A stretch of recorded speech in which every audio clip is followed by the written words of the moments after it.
10, 9, ignition sequence. We choose to go to the moon in this decade and do the other things, not because they are easy, but because they are hard. One small step for man, one giant leap for mankind. 1, 0, and liftoff. Mission complete, Houston. After serving the world for over 30 years, the space shuttle's earned its place in history and it's come to a final stop.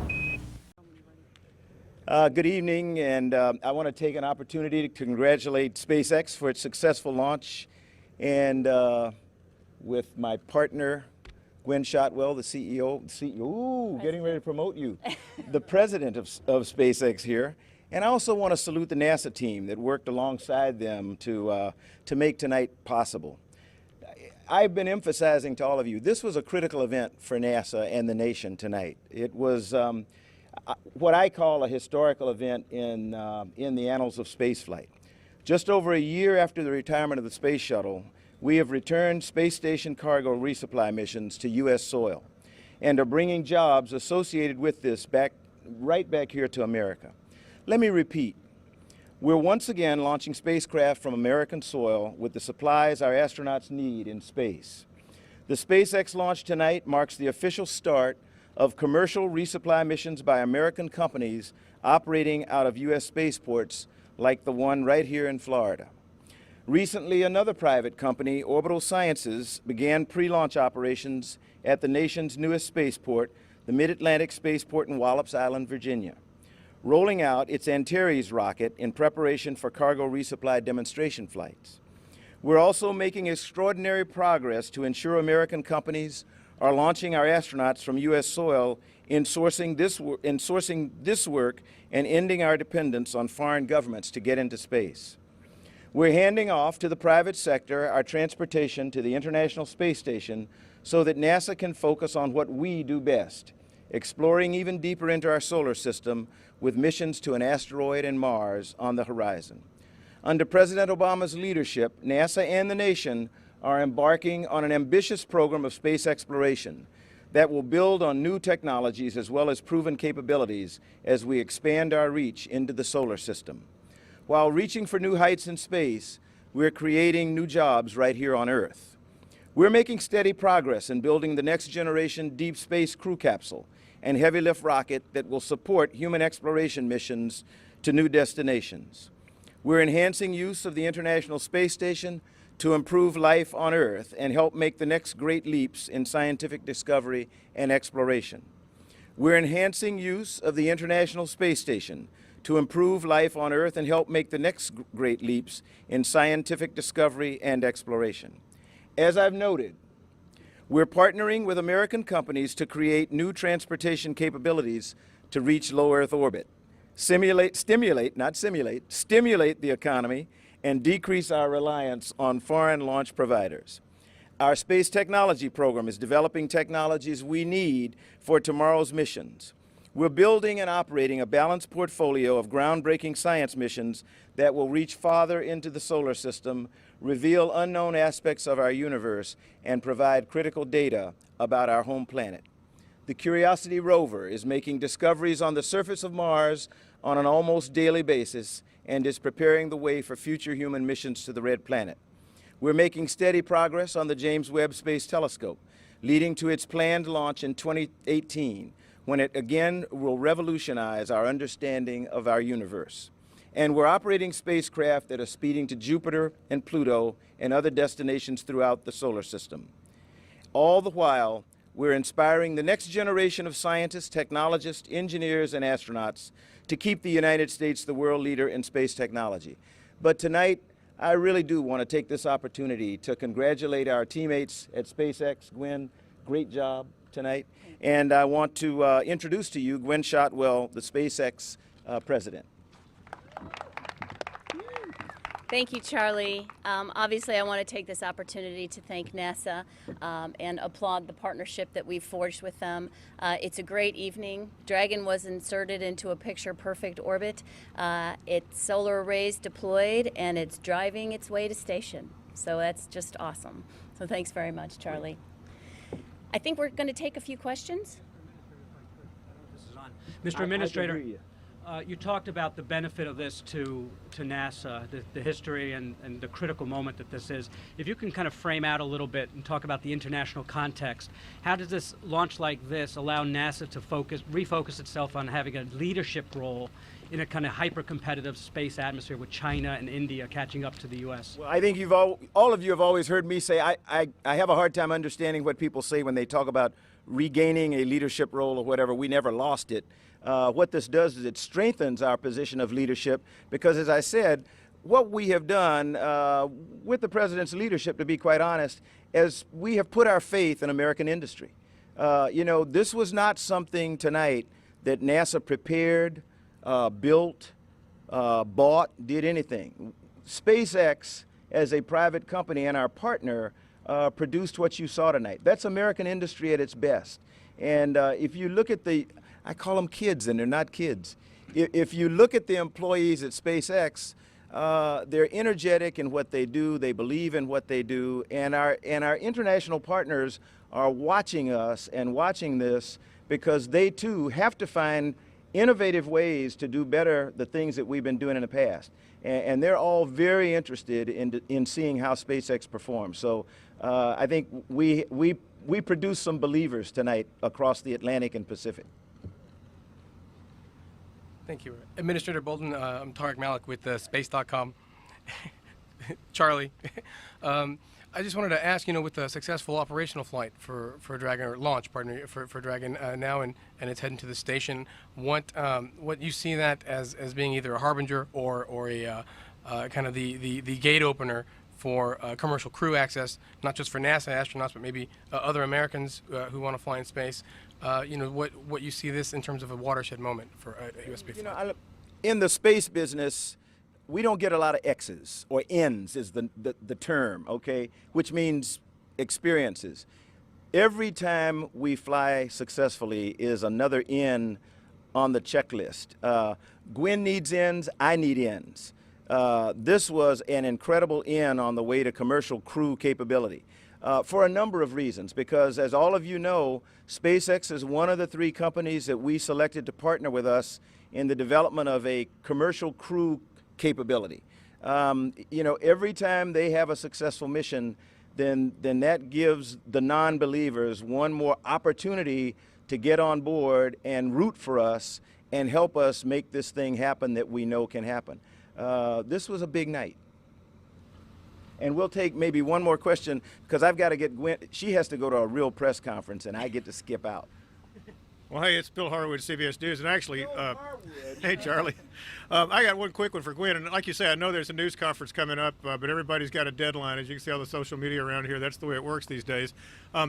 Obviously, you hit apogee and perigee right where you wanted, but it seemed like first stage burned a little long, or maybe that's just my misinterpreting the audio. I was just wondering if, as far as you know, all the numbers were where they were supposed to be for first stage burn. Thanks.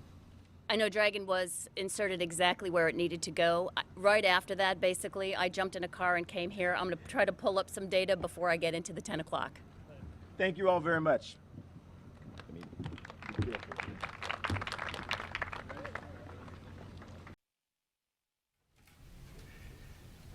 Good evening and welcome everyone to our post-launch news conference for the SpaceX Commercial Resupply Services 1 mission. It's always a great occasion when we are here for a post-launch news conference, and we are pleased to be joined this evening by Sam Shamimi to my immediate left. Sam is director of the International Space Station from NASA headquarters in Washington, and by SpaceX President Gwynne Shotwell. We'll begin with some opening comments and then be happy to take questions. Sam? Thanks. It's a great evening to be here in Florida.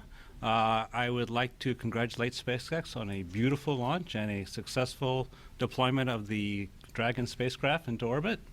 And I'd also like to thank all the other organizations that made this possible here tonight, including the NASA teams, the FAA, and the Air Force. And look forward to working with the SpaceX teams for a successful mission here in the next few days. Thank you. My turn. Obviously, it's great to be here again this evening. Wanted to congratulate the SpaceX team. This is the first time we've lifted off at our planned first T0, which is excellent. We did insert Dragon into a picture-perfect orbit within 2 or 3 kilometers on both apogee and perigee, and Dragon is on its way to station. We also deployed the solar arrays for Dragon. The next big event for Dragon will occur in about an hour, and that is the GNC Bay door unlatching. That door needs to unlatch and fully deploy and lock itself in the open condition in order for us to successfully berth with the International Space Station. So we'll be looking for that to happen in the next hour or so. Okay, we'll take questions here. We have traditional news media members as well as people from our NASA Social who are reporting on social media. We would like for you to please state your name, your affiliation, and to whom you're addressing your question. And we'll start with Marcia Dunn. Marcia Dunn, Associated Press from Ms. Shotwell.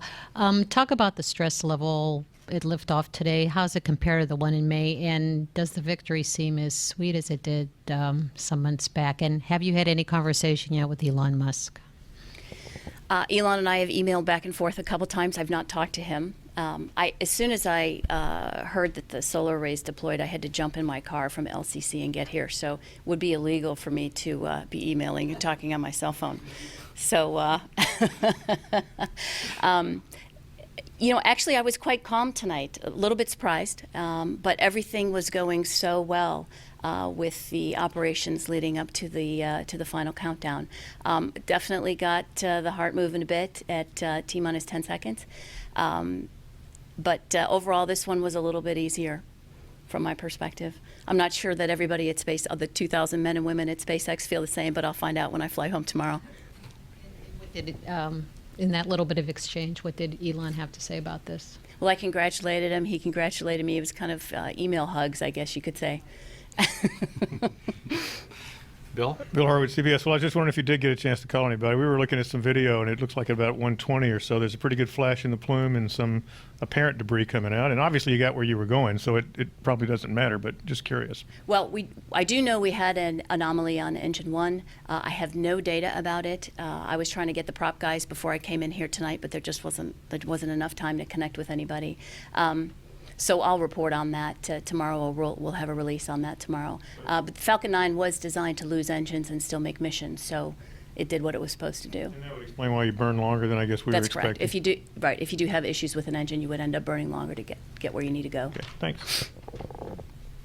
Okay, down front. Jim Siegel, Celebration Independent Newspaper. A question for either Sam or maybe Gwen. In the next year or so, what % of the ISS's needs are going to be supplied by SpaceX, and then separately by all of the commercial companies that you mentioned earlier?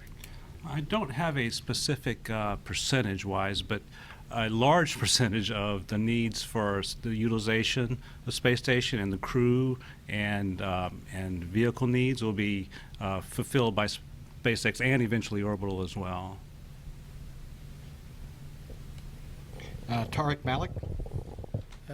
Thank you, Tariq Malik with Space.com for Gwen.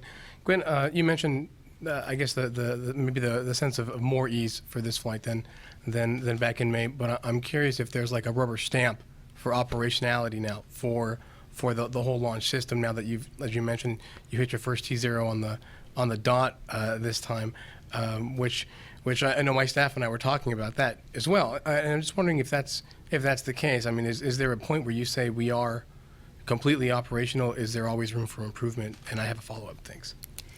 Okay, well, for me, that's two different things, being operational and room for improvement. I think we will continue to always improve.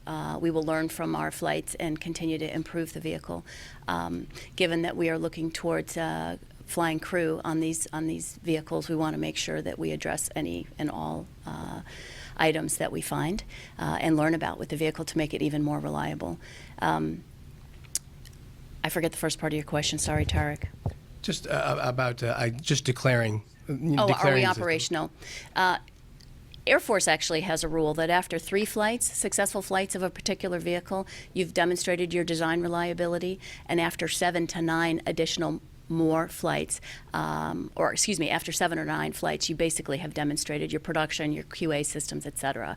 So this was an operational mission, so we're operational. Doesn't mean we're not going to stop learning and ensuring that these vehicles are as reliable as we can possibly make them. Mark Ratterman with Talking Space. Question for Sam. You've got a variety of vehicles to carry cargo to the ISS for the international partners. How important is that, not to take away from SpaceX, because I know the country and everyone is thrilled to have this flight tonight, but how important is it for the variety with capabilities that each has? To have the capabilities that the SpaceX has with the Dragon vehicle, especially with the return, is really critical to the utilization of the space station. It's also critical that we bring SpaceX, we have brought SpaceX on, and to bring Orbital on to us to be able to fully utilize the capability of space station and to ensure that we have a robust capability. Having dissimilar transportation capability as a space station is critical to its long-term health. Okay. Stephen Clark with Spaceflight Now for Gwen. Just curious if you have an update on the deployment of the Orbcomm secondary payload. I do know we successfully deployed Orbcomm, but I don't have any information other than that. Okay, around front here. Hi, Stacy Severn, NASA Social Media. Burning question, did the ice cream go up and what flavor? It did go up, but I did not know the flavor. Do you know, Glenn? Blue bonnet, vanilla with chocolate swirl. All right. We're going to take I wasn't going to come here without that answer. Oh, well, good. We'll take one more question here, and then we'll go to our phone bridge and then come back. All right, Sarah Zolkovic, NHK. This question is for Sam. At the podium, the administrator spoke about NASA's leadership with the international space industry. How does this partnership with SpaceX help maintain leadership for America? Certainly, having the commercial supply of cargo and eventually crew will provide the U.S. to fulfill its leadership responsibilities in the International Space Station program. We have leadership responsibilities for crew and cargo and sustainment of the program, and it also provides a very broad capability here in the U.S. that is more likely to be more robust than our partners in such capabilities, since we have both government and commercial industry capabilities. Okay, let's go to the phone bridge. We have TMC Satellite Spotlight on the line. Go ahead with your question, please. Hi, Doug Money here.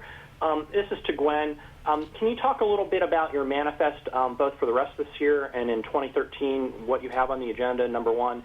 And number two, if you could address, are you feeling more confident that you can meet manifest now that you've had basically 2 successful, well, knock on wood, 2 successful flights so far with Dragon Station? So the manifest, the next flight that we have on the Falcon 9 manifest is the SpaceX CRS-2 mission, which we have a 2-week window. We'll start that on or about January 18th of 2013. Then we have the rollout of the upgraded Falcon 9, which will fly Cassiope for Canada, SES, TICOM, Orbcomm.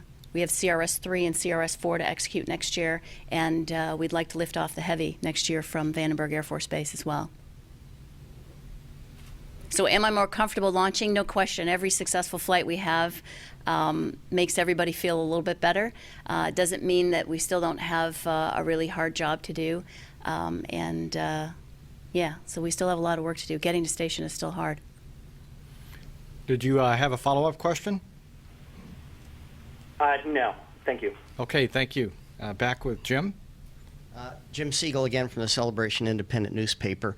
For Gwen, what aspect, what is the most difficult aspect of this mission from SpaceX's point of view? Launch is always a worry moment, so there's no question that launch is tough. And then I think as far as the level of difficulty, it would be when you're approaching space station on the R-bar, and because you're basically in close proximity to the International Space Station. It's a crewed $100 billion orbiting body, so you want to be really careful as you do that. So it takes it's tough on the operators. It has crew on it too. Yes, yes, it has crew, right. Todd. Todd Halverson, Florida Today for Gwen. With the manifest you just laid out, it sounds like you're really going to have to pick up the pace in terms of production as well as launch operations. And I wonder whether you feel as if these first 4 flights of the Falcon 9 has prepared you to do that. And just as a follow, I was wondering if you could update me or refresh my memory on your eligibility to bid on EELV or other DoD missions. Thanks. As far as production goes, we've known this moment was going to come for quite some time, so we've been preparing for production for many years. We're actually just completing a remodel of the factory to ensure that we can build these cores to meet our manifest and our customer requirements. So, frankly, I think the harder thing is getting 1 million pounds off the deck rather than building a bunch of these each year. I'm not going to trivialize that, but that's a royal problem to have. And you ask about EELV, I'd rather focus on this particular mission here today. On the other hand, we obviously are going hard after being able to compete for EELV missions. Tarek? Thank you, Tarek Malik with Space.com. I think for both Gwen and Sam, you mentioned some of the big steps coming up in an hour for Dragon, and I'm wondering about the cruise tomorrow, what you're going to be watching then in the spacecraft systems, or how the transition from launch to cruise to the station is going to go on the ground ops team. Thanks. Want me to take that? Yeah. Okay, so the GNC bay door is supposed to open and latch at 2 hours and 43 minutes into the mission. So 8:30. So actually, about an hour from right now, we'll be watching the relative nav, all the navigation sensors over the next day or so. We will initiate our first co-elliptic burn about 21 hours into the mission, and then we'll be approaching station at about 48 hours. We'll be approaching station, not berthing in that time frame. And so what will be key to look out for is when we initiate the Cuckoo, the COTS UHF communications unit. That's the UHF comms that we have with the International Space Station. And then it's all LIDARs and thermal imagers. Yeah, a question for Sam. Earlier you asked a little bit about NASA leadership, and you kind of answered in the context of cooperation with the ISS. As the ISS program manager now, the U.S. will not be alone soon with the soon Chinese and the Indians are trying to catch up in space. The Chinese are working towards building a space station. In the context of this launch, how does this cooperation with SpaceX and your other commercial partners help the U.S. and NASA maintain that leadership role, given the burgeoning international competition in space? It not only broadens the capabilities here domestically, but also to operate and do business in space, if you will. It also broadens the industry base on the ground, the employment in the various locations across the country, and in that way it strengthens not only the base of the industry, but also the capabilities that we're deploying in space. It also provide the basis for companies like SpaceX to do other things other than just go to space station eventually. So we're looking forward to that as well. So it's not just the government itself providing leadership, it is industry itself providing leadership as well, which is more than China or India or other countries are doing today. Yes, this is James Tutton of Valencia Voice. I have a question for Ms. Shotwell. Are there any plans for the future in Florida and with SpaceX, like future employment or expansion employment or anything like that? Oh, there's no question we're going to continue to increase our employment here in Florida. I'm pretty sure we're going to overwhelm this range with launches of Falcon 9s and Falcon 9s and Dragons from here. I do very much look forward to bringing SES and TICOM here next year. Those vehicles or those launches would have otherwise gone either to the Russians, the Europeans, or the Chinese. So I'm really happy to be bringing those missions here to Florida. Mark Ratterman with Talking Space. Question for you, Gwen. I appreciate the truth about the fact that this is not easy, that it is a difficult operation to do. Do you think anyone will catch you? Catch me? Catch SpaceX and the business that you're doing so well in? That's an unfair question. Let's put it this way. SpaceX strives to be ahead of everybody. How's that? All our competitors. Thank you. Okay, around in the front row, Jim. Jim Siegel, Celebration Independent News. A question for Sam, I believe. Are there certain types of payloads that are better suited than others for SpaceX, for Dragon, and so on, compared to, say, what the Russians are taking up to the space station? Actually, the SpaceX Dragon and trunk capabilities are greater than what we can do, to say, on Progress for dry goods, for instance. Progress does have the capability to provide propellant on the Russian segment. So in some ways it is more capable, but different capabilities than others. All right. Seeing no further questions, I'll put you on the spot and see if either of you has any closing comments, and if not, we'll wrap it up. I'd like to take the opportunity once again to thank NASA. SpaceX would not be where we are today without the help and support and leadership that they've provided us over the since August of 2006. So I'd like to thank them again. Thanks very much. Also, the additional mission partners that we had here at the U.S. Air Force.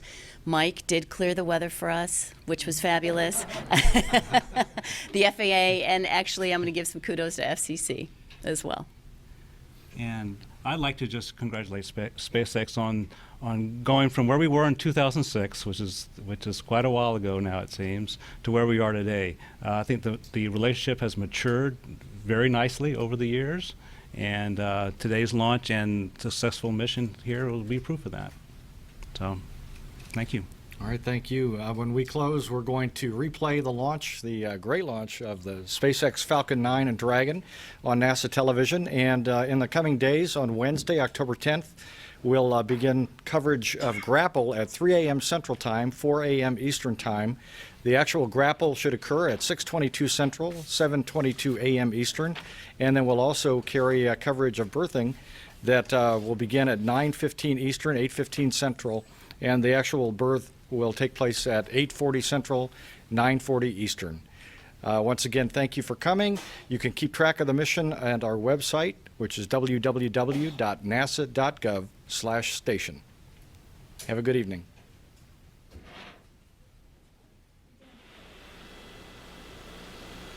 10, 9, 8, 7. 7, 6, 5, 4, 3, 2, 1.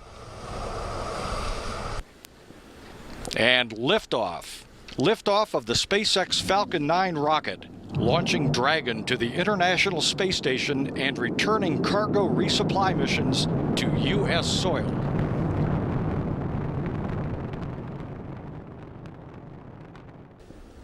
And liftoff. Liftoff of the SpaceX Falcon 9 rocket. This moment is a milestone for NASA, the launch of a new generation of spacecraft which introduces the private sector to space exploration. JDMTA acquisition of signal. The company SpaceX is behind the mission. It will supply the International Space Station with essentials. 1 minute and 10 seconds after liftoff, the Falcon 9 will reach supersonic speed. On board the robotic Dragon ship, carrying supplies of food, clothes and equipment. But it's not all about work. There's some chocolate vanilla swirl ice cream for the 3 space station residents too. And downrange distance of 700 meters. The move has come about partly because of drastic cuts to NASA's space program. The mission follows this test run back in May. This was the first time a privately owned craft docked at the International Space Station. Huge sensation. Looks like we got us a Dragon by the tail. NASA eventually wants to put astronaut transport in the hands of the private sector too. But for now, this is another step towards commercializing the space industry. And that will partly depend on the success of this mission. Alpa Patel, BBC News. 5 Jahre lang hat er sich auf diesen Tag vorbereitet. Morgen soll es nach einigen Verzögerungen endlich soweit sein. Aus 36 Kilometern Höhe wird Felix Baumgartner in die Tiefe springen und als erster Mensch in der Geschichte im freien Fall Überschallgeschwindigkeit erreichen. So etwas zu machen, die Schallmauer zu durchbrechen, das war mein Traum, seit ich ein Kind war. Auch Baumgartners Mutter kann es kaum erwarten. Ich bin überrascht, mir geht es sehr gut. Irgendwie bin ich ruhig. Aber ich warte schon sehr auf den Dienstag. Ich hoffe, wir haben dann wirklich gutes Wetter und dass dann der Sprung losgehen kann. Und das ist dann endlich Ende und Ruhe im Hause Baumgartner. Die Generalprobe hat der 43-Jährige in der Nacht zum Samstag erfolgreich hinter sich gebracht. Trotzdem bleibt der Sprung ein lebensgefährliches Experiment. Die Arterien in seinem Gehirn könnten platzen, seine Augen bluten. Die Gefahr, bewusstlos zu werden, ist groß. Sie würde seinen sicheren Tod bedeuten. Baumgartner aber glaubt fest an seinen Erfolg. Mit Lachs, angedünstetem Gemüse und einer kleinen Portion Reis wird er sich morgen noch einmal stärken, bevor er den großen Versuch wagt. The big problem that we face here is at 120,000 feet, you have no supportive air. That means when you step off, you cannot use your skydiving skills. And everything that I've done in the past relies on my skydiving skills, but they're gone because it's pretty much like swimming in the water without touching the water. So the first 30 seconds, you cannot use the air, and that requires a really stable exit. That's the reason why we practice a lot of bungee jumps. Perfect. Just to get the right motion into my mind to know exactly how to step off. And you cannot use any dynamic rotation or cannot have any dynamic rotation because then you start flat spinning really fast because at 90,000 feet you hit an air barrier and then you start flat spin and it occurs so fast that you might pass out and you're gonna die. So this is what we have to stay away from. Apart from being a personal challenge for Baumgartner, it's hoped the Stratus project will also help pave the way for future space travel, giving vital clues as to how man can survive in the stratosphere and beyond. What are your chances of success? Well, we have a big chance of success because we're working with the right people. And as I said earlier on, we're not going from zero to hero. This is an ongoing program. For 5 years, we have been developing a lot of emergency equipment just in case, and we really know what we're going to do. And this is the reason why this is going to be a successful mission. Are you not scared in any way? Well, I am scared because you're going up to 120,000 feet, which is a really hostile environment. And no matter how much you have prepared yourself, you never know how it turns out until you do it for real. And that's the scary part. But also, my courage is much bigger because I really want to see what's going on up there, and that's the reason why I'm doing it. You had a chance to meet Neil Armstrong, I just wanted to ask you about, in 2010, didn't you? So what advice did he give you? Well, he said go for it. You got the right team behind, you're prepared, you have the skills, so he definitely thinks it's possible.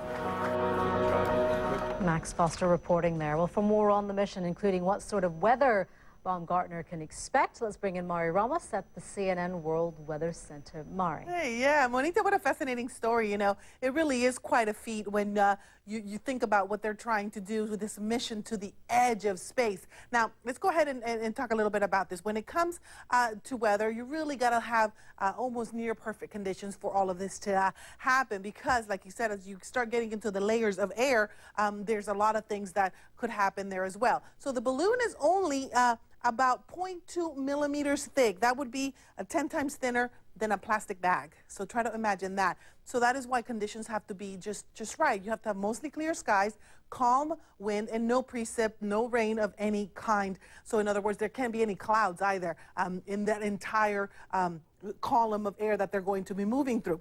Now, when we talk about weather, first of all, of course, we all know, especially if we head through the troposphere, that the temperature cools the more you go up. Then you get to the tropopause. That's that boundary layer that he was talking about. Before that, that's when you begin to see the temperature actually start to warm when you get to the stratosphere. And so it is somewhat different. So they have to be able to go and manage through all of these different layers in the atmosphere, which is pretty amazing. And this is another really cool thing. When you think about how high he's going to go, Mount Everest is about 8.8 kilometers high, about 29,000 feet. When you think about how high an airplane flies, that's about 30,000 feet, about 9 kilometers up into the air, a commercial jetliner. And then in this case, you have a thunderstorm, let's say, that's about 15 kilometers high. That's even a little bit higher.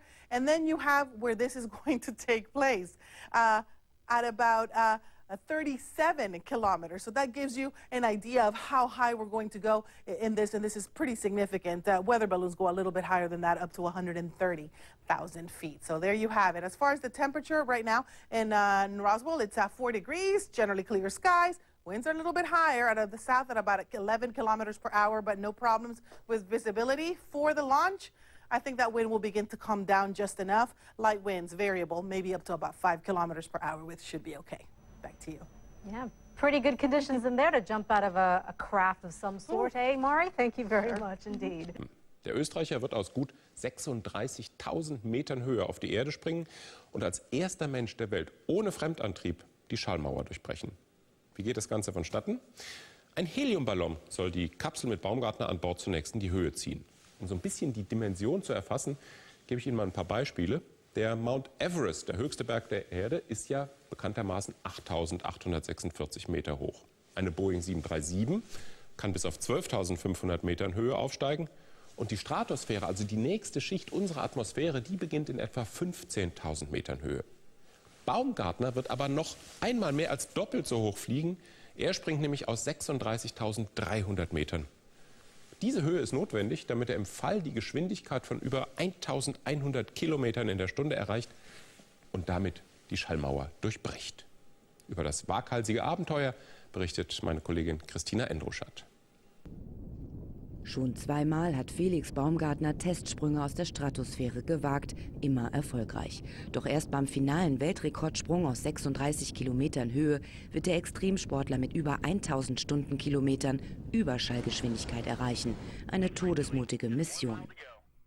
Da oben verzeiht dir keinen Fehler, da bist du in 15 Sekunden tot. Also wenn irgendwas mit dem Anzug ist, wenn du aus dieser Kapsel nicht rauskommst, dann musst du in der Kapsel bleiben. Und das sind alles Dinge, die haben wir natürlich getestet, aber der schnellste und sicherste Weg ist, im freien Fall nach Hause zu kommen. Knapp 6 Minuten wird der freie Fall dauern, nur ein Weltrekord. Dazu kommen noch der höchste bemannte Ballonflug sowie der höchste Fallschirmsprung. Bisher hält Joe Kittinger mit 31 Kilometern seit 52 Jahren den bisherigen Rekord, Baumgartners Mentor. Hier im Mission Control Center wird Joe Kittinger gemeinsam mit einem Expertenteam jede Phase des Experiments genauestens beobachten, per Video und per Funk. Und erst wenn Felix Baumgartner 58 Schritte ausgeführt hat, die auf seiner Checkliste stehen, erst dann springt er aus der Kapsel. Im Kontrollraum wird morgen auch Baumgartners Mutter sitzen, um ihrem Sohn bei seinem gefährlichen Abenteuer ganz nah zu sein. Ich bin überrascht, mir geht's sehr gut. Irgendwie bin ich ruhig, aber ich warte schon sehr auf den Dienstag. Ich hoffe, wir haben dann wirklich gutes Wetter und dass dann der Sprung losgehen kann. Und das ist dann endlich Ende und Ruhe im Hause Baumgartner. Ein Spezialanzug, der ihn extrem einengt, schützt vor Temperaturen von minus 70 Grad und gewaltigem Unterdruck. Dieser Anzug ist einfach ein großes Handicap. Ja? Es ist ein Eingesperrtsein. Du fühlst dich nicht wohl, es tut weh, du kannst dich weder strecken, noch das Atmen fällt sehr schwer da drinnen. Aber überlebenswichtig für seinen Lebenstraum, als erster Mensch die Schallmauer zu durchbrechen. Es zieht ihn immer wieder an den Rand des Abgrunds. Felix Baumgartner ist Extremsportler. Höhenangst kennt er scheinbar nicht. Doch solche Sprünge reichen dem Salzburger nicht. Er will jetzt das Verrückte wagen. In einer Druckkapsel, die an einem Heliumballon hängt, will Baumgartner in die Stratosphäre aufsteigen, wie hier bei einem Probeversuch im Juli in Neumexiko. Auf einer Höhe von 37 Kilometern wird er sich kopfüber Richtung Erde stürzen und so schnell werden, dass er die Schallmauer durchbricht. Die Schallmauer zu durchbrechen, davon habe ich schon als kleiner Junge geträumt. 5 Jahre lang hat ein Team aus Wissenschaftlern aus Luftfahrt und Medizin diesen waghalsigen Sprung vorbereitet. Das Team musste einen Druckanzug entwickeln, der weich und beweglich ist, gleichzeitig aber auch den extremen Bedingungen der Stratosphäre standhält. Minus 70 Grad und nahezu Vakuum.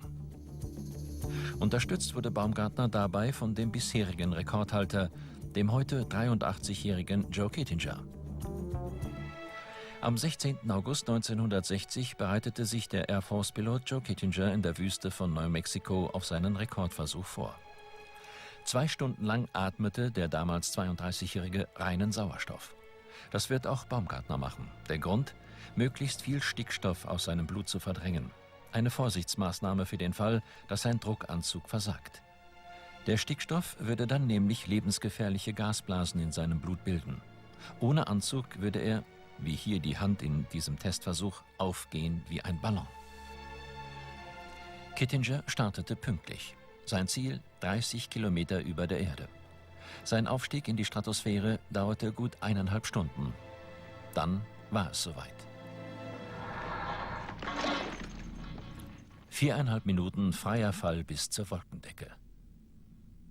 Kittinger ist mit 988 Kilometern pro Stunde unterwegs.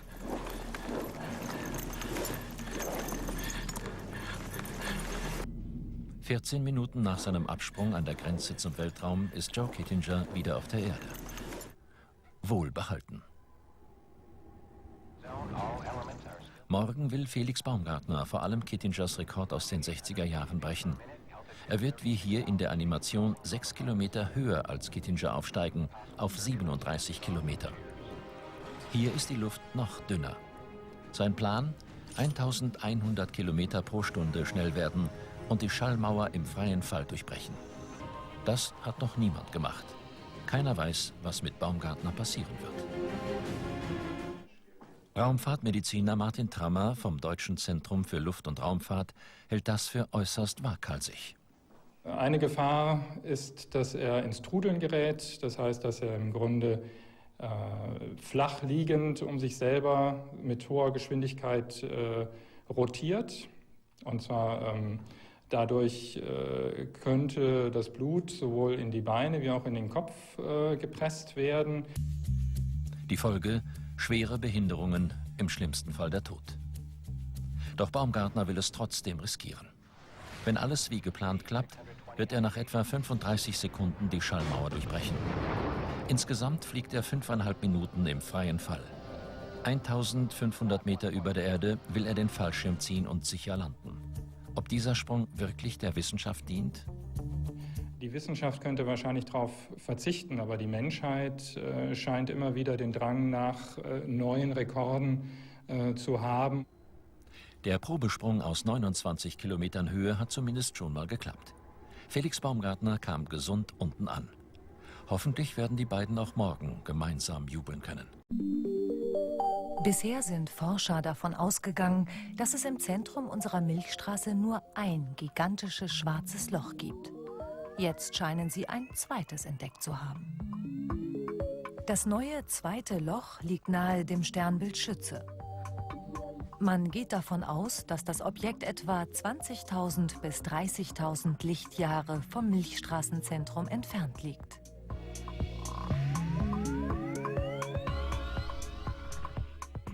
Ein SWIFT-Satellit der NASA hat in der Nähe des Mondes eine steigende Flut an hochenergetischen Röntgenstrahlen entdeckt, die auf das zweite schwarze Loch aufmerksam gemacht haben. Diese hellen Röntgenstrahlen sind so selten, dass sie nur alle paar Monate erscheinen. Zum ersten Mal sind sie im September 2012 registriert worden, als das schwarze Loch sie ausgestoßen hat. Die Röntgenstrahlen erscheinen ganz plötzlich, erreichen ihren Höhepunkt und verschwinden über mehrere Monate. Zu einem solchen Ausbruch kommt es, wenn Gas aus dem benachbarten Stern austritt und vom schwarzen Loch angezogen wird. Bei diesem schwarzen Loch fließt das Gas aber mit einer bestimmten Geschwindigkeit. Das Gas erhitzt sich, wird schneller. So stürzen plötzlich große Mengen Gas in das Loch. Schlagartig entsteht so der starke Röntgenblitz. Für die Forscher ist das ein Beweis, dass es nicht nur ein riesiges schwarzes Loch gibt. Das wird wohl in Zukunft die Wissenschaftler beschäftigen. Wer weiß, wie viele schwarze Löcher sich noch in der Milchstraße verstecken, ohne sich als Hitzköpfe zu verraten. Bis vor kurzem herrschte ja sowas wie Weltuntergangsstimmung in der US-amerikanischen Raumfahrt. Das Shuttle-Programm war ausgelaufen und weit und breit war kein Nachfolger in Sicht für den Transit ins All. Fast schon schlagartig hat sich die Stimmung jetzt gewandelt. Das hat mit einem kleinen Roboter zu tun. Der macht gerade den Mars unsicher. Und uns Erdbewohner versorgt er mit tollen Bildern vom roten Nachbarplaneten. Felsennest haben sie die Stelle getauft, die Curiosity am Wochenende erreichte. Weit ist der Rover gerollt, seit er vor 2 Monaten auf dem Mars gelandet ist. Fast 400 Meter in 56 Tagen. Sein Ziel ist der Felsen Glen Elk am Fuß eines hohen Berges. Unterwegs hat Curiosity die Temperatur gemessen. Tagsüber ist es etwa 6 Grad warm, aber wenn die Sonne untergeht, wird es extrem frostig, bis zu minus 70 Grad. 2 Monde hat der Mars, Phobos und Deimos. Und gelegentlich verfinstern sie die Sonne, die ohnehin viel weiter weg ist als bei uns auf der Erde. Die Kommandos, die zwischen dem Rover und dem Kontrollzentrum auf der Erde hin und her fliegen, sind mehr als eine halbe Stunde unterwegs. Wir Wissenschaftler sind uns einig, dass sie von Wasser abgeschliffen wurden. Mindestens hüfttief und reißend muss das Wasser gewesen sein. Sogar die Fließgeschwindigkeit kann man abschätzen, etwa 1 Meter pro Sekunde. Wir haben nun den Beweis für Wasser. Als nächstes suchen wir bewohnbare Gebiete. Curiosity soll jetzt mit seinen Rädern den Boden aufscharren und mit einer Schaufel kleine Proben aufnehmen. Auch der Bohrer kommt bald zum Einsatz. Zum Glück für die Forscher ist Curiosity mitten in einem Sedimentfächer gelandet, aus dem man die Klimageschichte des Mars ablesen kann. Die Mars-Mission hat eine Euphorie ausgelöst, wie es sie seit dem Apollo-Projekt nicht mehr gegeben hat. Unter einem übrig gebliebenen Exemplar der Saturn-V-Mondrakete feierte die NASA den 50. Geburtstag des Weltraumbahnhofs Cape Canaveral und die Wiedergeburt des Pioniergeistes. Die NASA wird jetzt wieder das tun, was sie am besten kann. Richtig schwierige Sachen, Entdeckungen jenseits der Erde. Curiosity hat uns Auftrieb gegeben für bemannte Flüge zum Mars. Erst schicken wir Roboter und dann Menschen. Die Träume, sie reichen weit hinaus ins Sonnensystem. Deshalb sucht die USA Finanzierungspartner für künftige Expeditionen. In etwa 20 Jahren könnten die ersten Menschen den Mars besuchen. Private Raumfahrtunternehmen sind auch schon dran an dieser Marktlücke. Gestern Abend zum Beispiel ist der erste private Raumtransporter ins All aufgebrochen. Sein Ziel ist die internationale Raumstation. Und im Gepäck ist wohl auch Eiscreme. Den Film können Sie sich bei uns im Internet ansehen auf nano.de. Der dauerhafte Euro-Rettungsfonds ESM ist in Kraft, 3 Jahre nach Ausbruch der Euro-Krise. Die Finanzminister der Währungsunion unterzeichneten heute auf der Gründungssitzung in Luxemburg die Protokolle. Der ESM kann kriselnde Euro-Staaten mit bis zu 500 Milliarden Euro unterstützen, um sie vor der Pleite zu bewahren. Die Empfänger müssen im Gegenzug strenge Auflagen erfüllen. Hier in Luxemburg, wo Europas Rettungsschirm zu Hause ist die Änderung vorerst nur am Briefkasten erkennbar. Der kaum auszusprechenden EFSF folgt nun der ESM, der Europäische Stabilitätsmechanismus, der mit Hunderten Milliarden Euro bereitsteht, um wankende Staaten vor der Zahlungsunfähigkeit zu bewahren.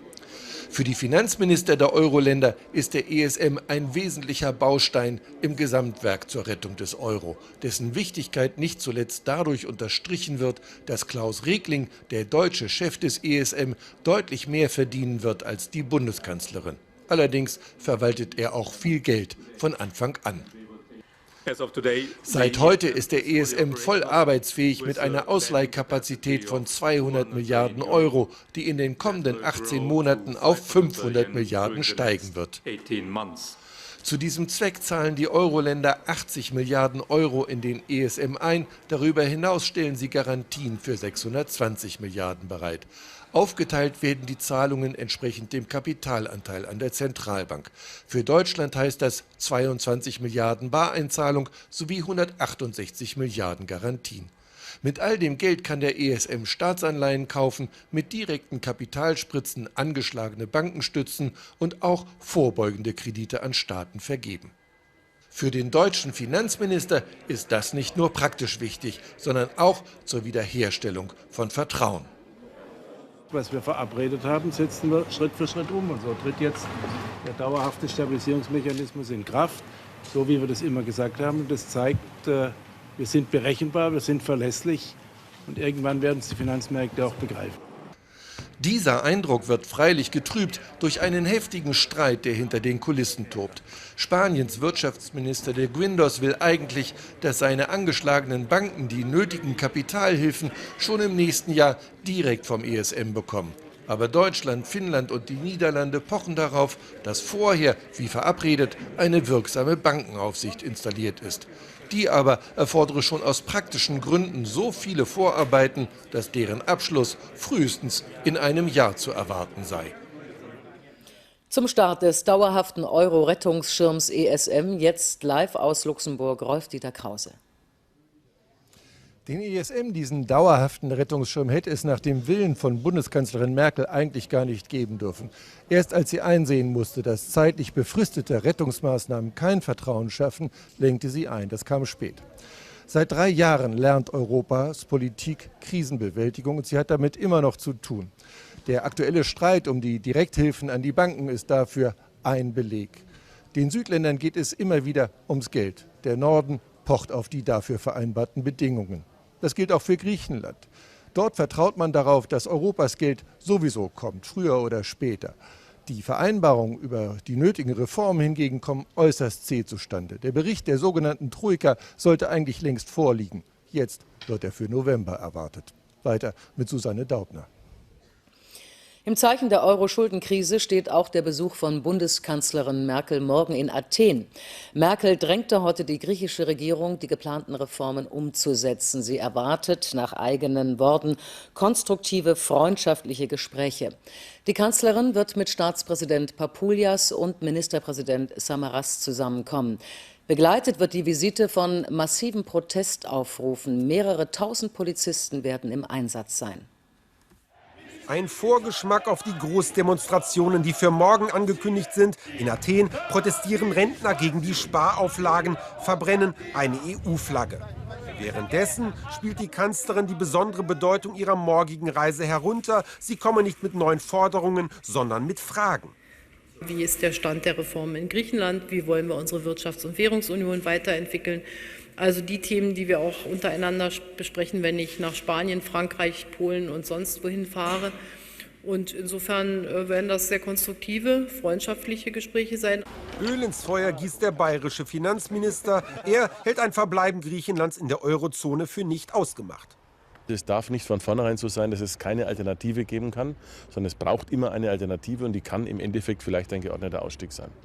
Genau solche Sätze verschärfen die griechische Misere nur, findet die SPD und bezieht Angela Merkel in die Kritik mit ein. Wir kritisieren, dass Frau Merkel über Jahre zugelassen hat, dass der Eindruck entstanden ist, ein Rausschmiss Griechenlands oder ein Wegbrechen Griechenlands aus der Eurozone löst die Probleme. Verständnis für die Empörung vieler Griechen zeigt die Linkspartei. Der reine Sparkurs funktioniere nicht. Was wir jetzt brauchen, das ist ein Aufbauprogramm zur Ankurbelung der Wirtschaft in Griechenland. Doch die Kanzlerin hat bereits signalisiert, dass es morgen keine neuen Hilfszusagen geben wird. Ihr Besuch wohl eher eine Geste, die zeigen soll, wir interessieren uns für eure Probleme. Einen anderen Lösungsweg als weiteres Sparen wird Merkel den Griechen allerdings kaum anbieten. UN-Generalsekretär Ban Ki-moon hat vor schwerwiegenden Folgen der Gewalt an der syrisch-türkischen Grenze gewarnt. Die katastrophale Lage in Syrien gefährde inzwischen die Stabilität der Nachbarländer und der gesamten Region, sagte Ban in Straßburg. Er forderte, Waffenlieferungen an die syrischen Bürgerkriegsparteien einzustellen. Der türkische Präsident Gül appellierte an die internationale Gemeinschaft, endlich zu handeln. Der Konflikt in Syrien nehme die so wörtlich schlimmstmögliche Entwicklung. In Venezuela bleibt Präsident Chávez an der Macht. Der linksgerichtete Politiker erhielt nach Auszählung fast aller Stimmen mehr als 54%. Sein bürgerlicher Herausforderer Capriles kam auf knapp 45%. Chávez kündigte an, seinen sozialistischen Kurs fortzusetzen. Dazu gehören auch die mit den Öleinnahmen des Landes finanzierten Sozialprogramme. Der Wahlkampf hatte das Land in zwei Lager gespalten, aber schon am Tag nach dem Sieg von Hugo Chávez scheint in der Hauptstadt vergessen, dass die Opposition diesmal nah dran war an der Regierung. Heute zählt nur Chávez für die Presse. Weitere 6 Jahre wird er eine Politik machen, die nur noch die Hälfte der Venezolaner unterstützt. Das Volk entscheidet, ob ein Präsident bleibt oder geht. Und solange Chávez das Geld aus seinen Ölgeschäften dem Volk schenkt, solange wird dieser Mann an der Macht bleiben. 9 Prozentpunkte Vorsprung für den Kommandante, ein schlechtes Ergebnis, aber er nennt den knappsten Sieg seiner Karriere einen großen Erfolg. Jetzt gibt es viel zu tun, soll dem Chávez-Sozialismus nicht in den nächsten Jahren das Geld für seine kostspielige Sozialpolitik ausgehen. Chávez hat gesagt, er wird sein sozialistisches Modell genau so weiterführen wie bisher. Er will es unumkehrbar machen. Dabei wäre es besser, er würde sich einige Vorschläge der Opposition zu eigen machen. Um handlungsfähig zu bleiben, braucht das Land Geld, das durch die enormen Ölreserven eigentlich ausreichend vorhanden sein müsste. Die Gewinne aus den Ölverkäufen werden nicht in den Erhalt der Anlagen investiert, sondern fließen in die teuren Sozialprogramme. Deswegen ist die Ölförderung völlig ineffektiv. Als eines der ölreichsten Länder der Erde muss Venezuela sogar Benzin aus den USA importieren. Den Nobelpreis für Medizin erhalten in diesem Jahr 2 Stammzellforscher. Der Brite John Gurdon hatte vor 50 Jahren die Grundidee. Er zeigte, dass sich erwachsene Zellen wieder in den Urzustand zurückversetzen lassen. Wie die Umprogrammierung genau funktioniert, hat der Japaner Shinya Yamanaka herausgefunden. Ihre Erkenntnisse könnten dazu führen, dass die medizinische Forschung nicht mehr so oft auf embryonale Stammzellen zurückgreifen muss. Diesen Anruf hatte Shinya Yamanaka wohl irgendwie erwartet. Mitten in die Pressekonferenz platzt Japans Premierminister Noda. Auch er will dem Zellforscher zu seinem Nobelpreis gratulieren. Ich freue mich und zugleich fühle ich eine große Verantwortung, sagt Yamanaka anschließend den Journalisten. Die Forschung an Stammzellen hat riesiges Potenzial. Ich möchte meinen gesellschaftlichen Beitrag leisten, dieses Potenzial zu heben. Auch John B. Gurdon fühlt sich geehrt. Der Brite hatte in den 60er Jahren die Grundlagen für Yamanakas heutige Arbeiten gelegt und so unser Verständnis vom menschlichen Leben revolutioniert.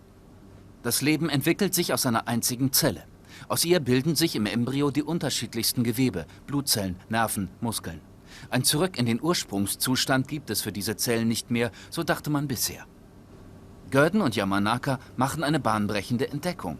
Egal welcher Zelltyp, aus jeder spezialisierten Zelle kann wieder jeder beliebige Zelltyp des Körpers entstehen, denn im Erbgut bleiben alle Informationen enthalten. Forscher wollen so Therapien für Krankheiten wie Alzheimer finden, die bisher nur schwer erforscht werden können. Dabei könnten sie auch die umstrittenen embryonalen Stammzellen ersetzen. Man wartet ein bisschen und manchmal ein bisschen länger. Aber dann stellt sich heraus, dass viele Entdeckungen der Grundlagenforschung irgendwann einen sehr konkreten Nutzen bekommen. Yamanaka und Gurdon erhalten den Nobelpreis am 10. Dezember in Stockholm.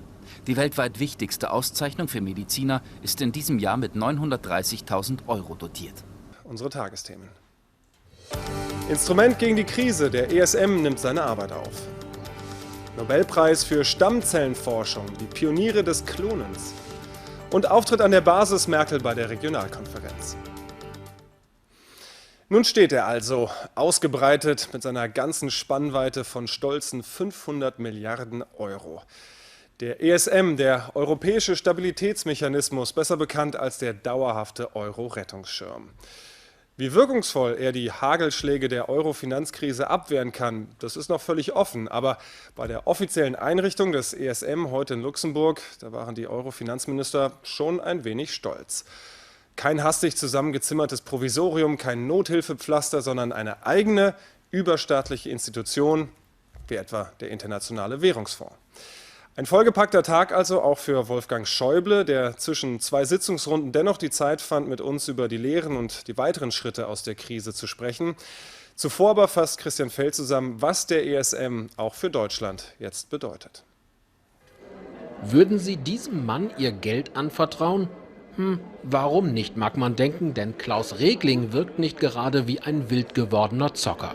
Schon als Chef des vorläufigen Euro-Rettungsfonds EFSF hat der Deutsche viel Geld bewegt. Seit heute leitet er den ESM, den ständigen Rettungstopf der Eurozone. Anderen würde bei so vielen Rettungsmilliarden schwindelig. Klaus Regling spricht darüber ohne messbare Aufregung.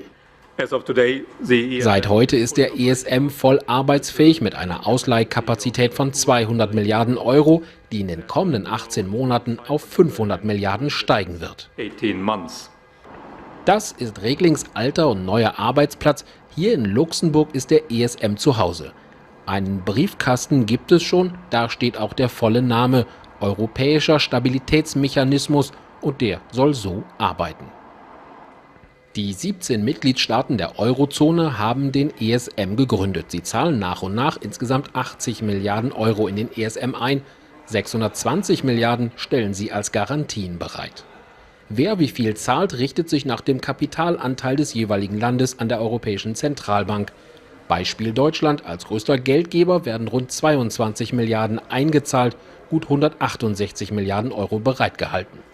Mit dem Geld kann der ESM Staatsanleihen kaufen, mit direkten Kapitalspritzen angeschlagene Banken stützen und auch vorbeugende Kredite an Staaten vergeben. Das Hilfsgeld aus dem ESM kann jetzt also fließen, doch unter welchen Bedingungen? Da haben zum Beispiel der deutsche Finanzminister und sein spanischer Kollege ganz unterschiedliche Ansichten. Hier drohen noch hitzige Debatten. Aber grundsätzlich möchte die Eurozone heute Zuversicht ausstrahlen. Das ist in der Tat ein wichtiger Tag, der einen Fortschritt markiert. Die Europäische Union rüstet sich mit einer funktionierenden und großen Brandschutzmauer. Sicher ist niemand in Partylaune, aber ich bin weniger pessimistisch im Moment, was die Aussichten für die Eurozone betrifft, als noch im Frühjahr. Da stehen sie also einträchtig beisammen, die Finanzminister der Eurozone und Klaus Regling, der jetzt ESM-Chef ist. In der Hoffnung, heute einen entscheidenden Schritt gemacht zu haben, im mittlerweile doch sehr langen Kampf um den Euro. Und dazu begrüße ich in Luxemburg den Bundesfinanzminister. Guten Abend, Herr Schäuble. Guten Abend, Herr Zambaroni. Für den heutigen Tag haben Sie lange gekämpft, Zeit also für einen Rückblick. Sie haben heute gesagt, die Deregulierung der Finanzmärkte, die auch mit Schuld ist an dieser Finanzkrise, habe sich als Fehler erwiesen. Zitat: Alle haben bei diesem Wahnsinn mitgemacht, ich auch. Wie viel persönliche Schuld tragen Sie also an der jetzigen Krise? Na ja gut, wir haben ja in den späten 90er Jahren und dann Anfang des neuen Jahrhunderts gesagt, der Standort, der Finanzplatz Deutschland braucht möglichst viel Deregulierung. Und das war im Übrigen weltweit die Entwicklung. Wir sind alle, so ist das häufig, in demselben Strom geschwommen. Und auf einmal haben wir festgestellt, im Zuge der Finanzkrise und der Bankenkrise, die sich mit dem Namen Lehman Brothers verbindet, ganz ohne Regeln und Grenzen geht es auch mit Finanzmärkten nicht. Die zerstören sich selber, wenn sie keine Grenzen haben. Daraus ziehen wir jetzt die Konsequenzen. Und als zweites Problem ist damals dann den Finanzmärkten klar geworden, dass ein Übermaß an Staatsverschuldung eine Menge von Problemen verursacht. Ja, dann hat man beschlossen, man reduziert die Staatsverschuldung. Da waren sich auch alle einig. Nur wenn es konkret wird, gibt es alle möglichen Ideen, wie man es gerade jetzt nicht machen sollte. Aber das kommt mir manchmal so vor, wie bei den Versuchen, wenn einer das Rauchen aufhören will. Ja, ich halte es für eine bemerkenswerte Entscheidung oder vielleicht auch Erklärung, weil Sie ja Ihre Politik als stupide bezeichnet haben und das passiert nicht häufig. Woher ist plötzlich diese Einsicht? Na gut, weil wir gelernt haben, wissen Sie, Menschen, auch menschliche Gesellschaften machen immer Fehler. Die menschliche Gesellschaft, das verdanken wir Karl Popper, bewegt sich in dem Prozess von Trial and Error, also von Versuch und Irrtum. Der Vorzug freiheitlicher Ordnung und demokratischer Ordnung. Ich habe ja in Straßburg heute über Demokratie und Marktwirtschaft und den Zusammenhang gesprochen. Der Vorzug freiheitlicher Ordnung besteht laut Popper darin, dass sie in der Lage sind, Irrtümer einzusehen und daraus Lehren zu ziehen, Irrtümer zu korrigieren. Die Geister, die Sie also auch riefen, die wollen Sie jetzt loswerden. Und dafür fordern Sie Regeln und Grenzen, zum Beispiel eine neue Form der europäischen Wirtschaftsregierung. Was meinen Sie damit konkret? Naja, wir wissen ja, seit wir den Euro eingeführt haben, dass es auf Dauer nicht reichen wird, nur die Geldpolitik zu vergemeinschaften in Form der Europäischen Zentralbank, aber die Finanzpolitik und die Wirtschaftspolitik bei den Mitgliedstaaten zu belassen. Deswegen brauchen wir, damit wir die gemeinsame europäische Währung aus dieser entstandenen Vertrauenskrise herausbringen können, brauchen wir stärkere institutionelle Regelungen in Richtung auf eine wirkliche Fiskalunion. Da haben wir erste Schritte gemacht. Der europäische Rettungsschirm, den wir jetzt in Kraft gesetzt haben, heute ist ein Schritt. Der Fiskalvertrag, der gerade in der französischen Nationalversammlung zur Ratifizierung ansteht, ist ein großer Schritt in diese Richtung. Die Staats- und Regierungschefs haben die Präsidenten beauftragt, Vorschläge für weitere Schritte institutioneller Reformen zu machen. Das ist der richtige Weg, nur das muss manchmal in Europa ein bisschen schneller gehen. Morgen reist die Kanzlerin nach Athen. Ohne neue Hilfszahlungen ist Griechenland Ende November pleite. Die gibt es aber nur, wenn die Troika grünes Licht dafür gibt. Wie zuversichtlich sind Sie, dass das passiert? Ja, das werden wir sehen. Wir werden hier einen Zwischenbericht auch jetzt bei der Eurogruppensitzung der Troika bekommen, aber der endgültige Bericht wird sicher nicht vor Ende des Monats vorliegen. Die Kanzlerin wird darüber keine Gespräche in Athen führen. Das ist nicht ihre Sache. Sie wird mit der griechischen Regierung darüber reden, was wir völlig unabhängig davon, europäisch, aber vor allen Dingen auch bilateral, national tun können, um Griechenland zu helfen, seine wirtschaftlichen Strukturen, seine Verwaltungsstrukturen, seine Gerichtsbarkeit zu verbessern. Wir haben ja auch ein Netzwerk von Kommunalpartnerschaften auf den Weg gebracht. Das hat die Bundeskanzlerin schon vor einem Jahr mit dem damaligen Ministerpräsident Papandreou verabredet. Der Staatssekretär Fuchtel engagiert sich sehr stark und das ist auch erfolgreich. Wir bauen von der Basis her, also wie man neudeutsch sagt, bottom-up, ein Netzwerk von Partnerschaften, um Griechenland zu helfen, eine moderne Verwaltung, die den modernen Anforderungen entspricht, aufzubauen. Aber bleiben wir mal bei diesem Troika-Bericht. Da drängt sich der Verdacht auf, weil der immer wieder verschoben worden ist, dass die Troika da mehr Zeit braucht, um sich den Bericht so lange schön zu rechnen, bis er passt. Kann da was dran sein? Das glaube ich, das unterstelle ich der Troika nicht. Aber die Aufgabe der Troika ist einfach, sie muss bestätigen, dass Griechenland seine Verpflichtungen aus dem zweiten Hilfsprogramm erfüllt hat. Und solange Griechenland diese Bestätigung nicht bekommt, sind wir durch den Vertrag gehindert, die nächste Tranche auszuzahlen. Und was ist, wenn die Troika Nein sagt? Werden Sie dann ein drittes Hilfspaket für Griechenland schnüren? Dann kann die nächste Tranche nicht ausgezahlt werden. Und werden Sie ein nächstes Griechenland-Paket dann schnüren, ja oder nein? Wir haben uns verabredet, dass wir nicht darüber spekulieren, was wäre, wenn. Wir warten den Bericht der Troika ab. Es wird eher zu viel als zu wenig spekuliert. Wolfgang Schäuble, vielen Dank für das Gespräch. Gerne. Ein Gespräch, das wir, wie gesagt, am Abend geführt haben. Ja, morgen also reist Angela Merkel nach Griechenland und die Kanzlerin, wie Finanzminister Schäuble gerade angedeutet hat, reist nicht nach Athen, um Forderungen zu stellen oder Spardrohungen auszusprechen, sondern Angela Merkel will Fragen stellen. Wie ist der Stand der Reformen in Griechenland? Wie wollen wir unsere Wirtschafts- und Währungsunion weiterentwickeln? Also die Themen, die wir auch untereinander besprechen, wenn ich nach Spanien, Frankreich, Polen und sonst wohin fahre. Und insofern werden das sehr konstruktive, freundschaftliche Gespräche sein. Die Haltung der griechischen Bevölkerung gegenüber der deutschen Kanzlerin wird dagegen wohl alles andere als konstruktiv und freundschaftlich sein. Bereits heute gab es massive Proteste gegen den Besuch und auch die griechische Sparpolitik, für die in den Augen vieler Griechen Angela Merkel mitverantwortlich ist. Hilde Stadler berichtet. Markos Dadamanis wirkt äußerlich ruhig. Aber er ist wütend, sehr wütend. Weil ich sehe, dass es keine Zukunft gibt für mich und meine Kinder. Und meine Wut werde ich zum Ausdruck bringen. Der 53-jährige Dardamanis ist Angestellter im Athener Rathaus und gehört der Gewerkschaft des öffentlichen Dienstes ADEDI an. Sie hat heute Abend und auch für morgen zu Protesten aufgerufen.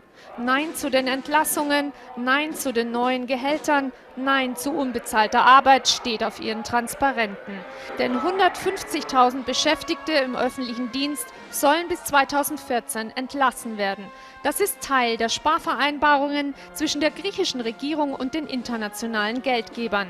Athen versucht, diese Entlassungswelle abzuwenden, doch ohne Erfolg. In diesem Land gibt es 400.000 Familien, in denen kein einziger Arbeit hat. Wir haben 1,5 Millionen Arbeitslose. Und diejenigen, die einen Job haben, bekommen, wenn denn überhaupt, einen so niedrigen Lohn, dass sie nicht davon leben können. Heute Mittag hatten bereits 300 Rentner und Pensionäre im Zentrum Athens vor dem Büro der Europäischen Union protestiert. Sie kürzen unsere Renten, sie geben uns keine Medikamente, unsere Kinder sind ohne Job oder arbeiten nur 3 Stunden am Tag. Das kann doch so nicht weitergehen.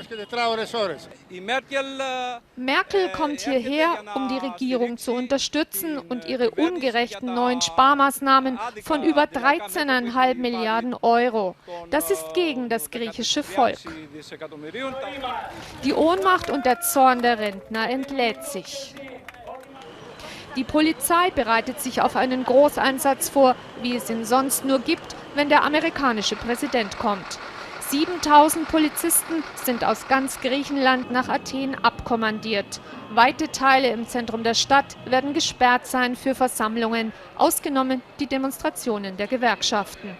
Auch die Strecke von Angela Merkels Wagenkonvoi wird in einem Radius von 100 Metern abgesperrt sein. Nach einem normalen Besuch sieht das alles nicht aus. Die Bedeutung des Rettungsschirms ESM für die Zukunft Europas, dazu jetzt der Kommentar von Markus Bornheim vom Bayerischen Rundfunk.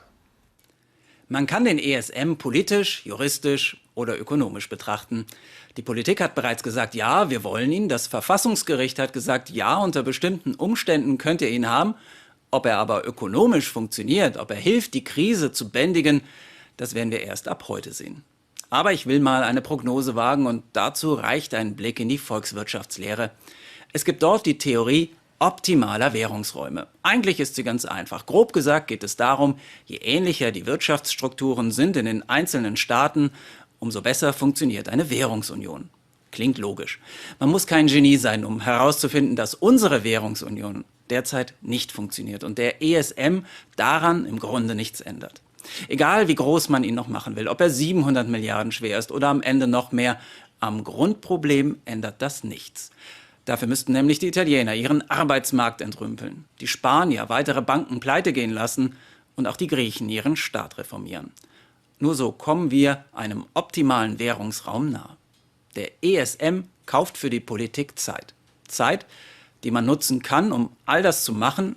Ich habe allerdings große Zweifel, dass das kurzfristig passiert. Stattdessen müssen wir uns auf eine lange, lange Wegstrecke gefasst machen, bis die Strukturen in den einzelnen Staaten wieder richtig funktionieren.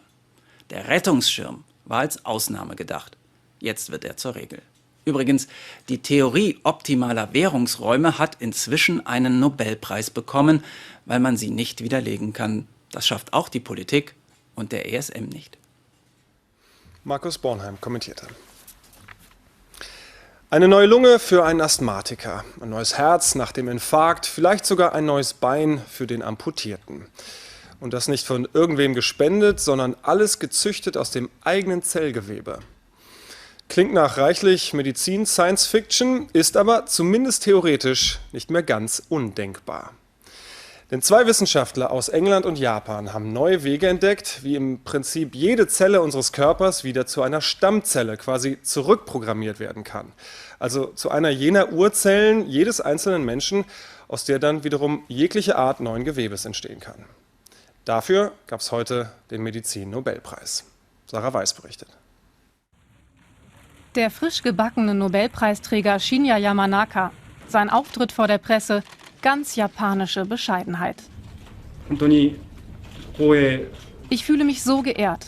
Ich wollte einen Beitrag zur Gesellschaft leisten und ich möchte unseren Durchbruch für die medizinische Anwendung nutzen. Er bekommt den Preis gemeinsam mit John Gurdon. Durch die Forschung der beiden mussten die Medizinbücher umgeschrieben werden. Bis vor 50 Jahren dachte man nämlich, dass die Entwicklung des Lebens nur eine Richtung kennt. Nach der Verschmelzung von Ei- und Samenzelle können die ersten Zellen zunächst alles. Im Embryo bilden sie dann unterschiedlichste Gewebe, Blutzellen, Nerven oder Muskeln. Ein Zurück in einen anderen Job gibt es für diese Zellen dann nicht mehr, so die Theorie, bis Gurdons Experiment alles revolutionierte. Er entnahm einer Froscheizelle ihren Kern und ersetzte ihn durch den Kern einer schon spezialisierten Froschdarmzelle. Aus diesem Embryo entstand dennoch ein vollständiger Organismus. Alle Zellen, auch die spezialisierten, enthalten also immer noch sämtliche Informationen des Erbguts. Einige Erbgutabschnitte sind aber stillgelegt. Shinya Yamanaka entdeckte 40 Jahre später, wie genau sich Körperzellen wieder zu Stammzellen zurückverwandeln lassen. Stillgelegte Bereiche im Erbgut können wieder freigelegt werden, wenn man die richtigen Schalter kennt. Ein Meilenstein in der Stammzellforschung.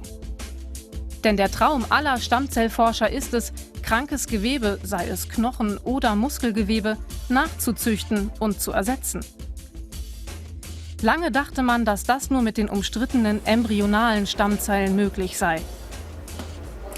Die Forschung mit ihnen löste eine gesellschaftliche und politische Debatte aus, denn dafür müssen frühe Embryonen zerstört werden. Die Forschung mit embryonalen Stammzellen ist seit 2002 in Deutschland nur eingeschränkt erlaubt.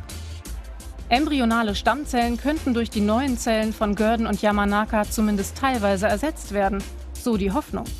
Nervenzellen implantieren, die mal Hautzellen waren. Dieser Traum liegt allerdings noch in ferner Zukunft. Angela Merkel ist Ende 50, Deutsche, bekennende Christin und eine Frau. Und damit erfüllt sie 3 von 4 Attributen des Durchschnittsmitglieds der Partei, deren Vorsitzende sie ist. Denn im Schnitt ist ein CDU-Mitglied ungefähr 57 Jahre alt, deutsch, Christ, allerdings ein Mann. Dennoch haben die Kanzlerin und ihre Partei demnach einiges gemeinsam. Aber wollen sie auch Gemeinsames?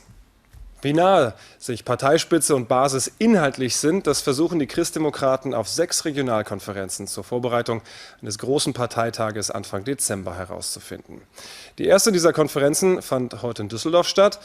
Und außer Merkel und jeder Menge christdemokratischer Basis war auch Thomas Bertner dabei. Es war kein leichter Gang für Angela Merkel. Nach der schweren Schlappe bei der letzten Landtagswahl ist die nordrhein-westfälische CDU tief verunsichert. Der neue Landesvorsitzende versucht, so etwas wie Aufbruchstimmung zu verbreiten. Keine einfache Aufgabe an diesem Tag. Nächstes Jahr werden wir es der SPD zeigen, dass wir wieder da sind, weil es um die Bundestagswahl und die Bundeskanzlerin geht. Und da will Nordrhein-Westfalen seinen Beitrag zu leisten. Viele CDU-Mitglieder machen sich Sorgen um die Zukunft des Euro, auch am Vorabend des Besuchs der Kanzlerin in Athen. Was werden Sie den Griechen sagen? Was können Sie mitbringen? Und welche Forderungen werden Sie eventuell stellen? Und machen Sie denen bitte auch klar, vor allem in den griechischen Gewerkschaften, dass diese Streikaufrufe, die völlig sinnlos sind, nur der griechischen Wirtschaft schaden und den jetzigen Schaden noch vergrößern. Die Kanzlerin bittet um Sachlichkeit. Es kommt auch sehr darauf an, wie man miteinander spricht. Ob man sich unterstützt, ob man Hilfe anbietet oder ob man sozusagen vom hohen Ross herab etwas tut. Und deshalb werde ich morgen in Freundschaft mit unseren Partnern in Griechenland über das sprechen, was noch zu leisten ist. Henning Aretz fürchtet, dass die nächste Bundestagswahl für die CDU verloren geht. Der Stadtbezirksvorsitzende aus Essen vermisst ein klares Profil. Wir haben gerade eine Landtagswahl deftig verloren. Das war gerade nach der zweiten Energiewende. Wir hatten einen Spitzenkandidaten, der sagte, er will sparen, aber er sagte nicht, wo er sparen will. Das waren Sachen, die einen, der aktiv Wahlkampf macht, dann konkret in die Beine schoss. Und Angela Merkel hat im letzten Bundestagswahlkampf ähnlich profillos agiert.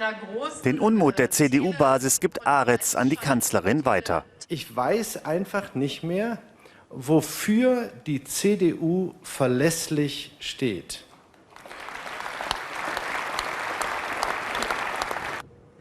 Die Antwort von Angela Merkel kommt eher aus der Schublade für häufig erprobte Textbausteine. Ich möchte gerne die christlich-liberale Koalition fortsetzen.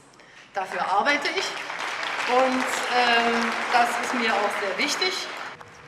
Bei der Bundestagswahl hat Angela Merkel nur eine Chance mit einem guten Ergebnis in Nordrhein-Westfalen. Nicht alle Parteifreunde der Kanzlerin zwischen Rhein und Ruhr glauben noch fest an den Sieg. 11 Monate nach dem Start der Ostsee-Pipeline Nord Stream ist nun die zweite Röhre des Gasprojekts offiziell in Betrieb genommen worden. Über die Nord Stream können künftig pro Jahr rund 55 Milliarden Kubikmeter Gas von Russland nach Deutschland befördert werden. Das Gas strömt über 1200 Kilometer am Grund der Ostsee entlang bis nach Lubmin in Mecklenburg-Vorpommern. Today's team being led today by Flight Director Scott Stover. Joining him at the Capcom position there in the middle, serving as the voice communication link between controllers here on the ground and the astronauts up in space, is Anna Fisher. And those astronauts right now, the Expedition 33 crew, currently on their 86th day on board the International Space Station. You can see the three astronauts here. All the way on the left is Expedition 33 Commander Sunny Williams on her second flight on board the International Space Station. In the middle there, Russian cosmonaut Yuri Malenchenko, a veteran of spaceflight, currently on his fifth flight. And then all the way on the right there, Japanese astronaut Aki Hoshide on his second flight, being a veteran of one former shuttle mission. On board the International Space Station today, a lot of work being done for the upcoming arrival of that Dragon spacecraft launched by SpaceX a little bit earlier this week. Sunny Williams, much of the work she's been doing today focused on that. She started off relocating one of the laptops that will be used for the robotic capture operations. You were just getting a live view of the space station's robotic arm, which will be used for that, and right now we're looking at one of the laptops as she goes through some on-orbit training. Williams will be going through some training simulations for the Dragon rendezvous capture, also the vehicle operations also found on the computer for once the craft is docked. She was also gathering some equipment for the Dragon vestibule outfitting, basically the fitting out some of the particulars of the hatch port between the Dragon spacecraft and the International Space Station. She's also spending some time going over all of the cargo being carried up, a total of about 882 pounds of supplies being delivered to the orbiting laboratory from the unmanned robotic Dragon spacecraft. Throughout all of these ops today, she's being joined by Japanese astronaut Aki Hoshide, who's also going through some of this on-orbit rendezvous and capture simulation, as he'll be standing by with Sunny Williams at the robotic arm controls as they guide Dragon in on its final approach for eventual berthing to the Earth-facing side of the Harmony module on board the station. Aside from all of these Dragon ops training activities, Hoshide also doing a thorough analysis of the Japanese experiment module's microbiological environment. He was taking some surface water samples and air biocharacterization samples using a device known as SWAB, the surface water and air biocharacterization air sampling device. Our third astronaut on board the International Space Station right now, Russian cosmonaut Yuri Malenchenko, began his day immediately with the Russian Sprut experiment, which is a medical research program designed to study the distribution and behavior of different human body fluids in zero gravity. Gravity, while you're down here on Earth, has a tendency to push all of the fluids in the human body down towards the legs, so once these astronauts are exposed to that microgravity environment for long periods of time, that doesn't happen. So Sprut, one of many biomedical experiments on board the International Space Station, looking to continuously document and track the changes the human body goes through as it is exposed to microgravity for long periods of time. Aside from that, he was working on a fairly complex physics experiment known as the Kulanovsky crystal. It's a Russian look into studying the dynamic and structural characteristics of different crystal systems that are formed when ions are stored in something known as an electromagnetic trap. Aside from this, he'll be doing some routine maintenance work on board the station, cleaning out some of the filters and replacing a few components inside of the Russian toilet system. All eyes, though, on the SpaceX Dragon spacecraft as it continues its trip towards the International Space Station, currently scheduled to be grappled tomorrow morning on Wednesday, October 10th at about 6:22 a.m. Central Time.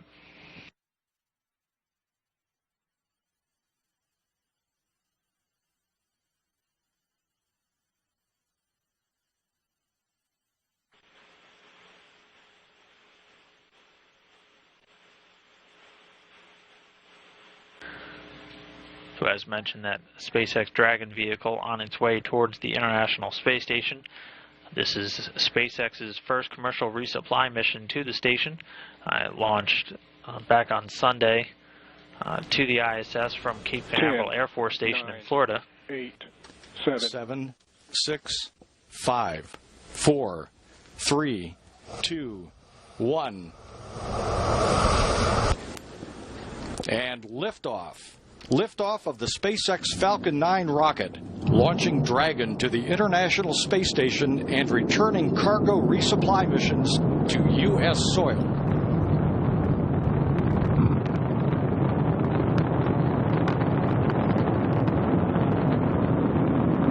Starting gravity turn.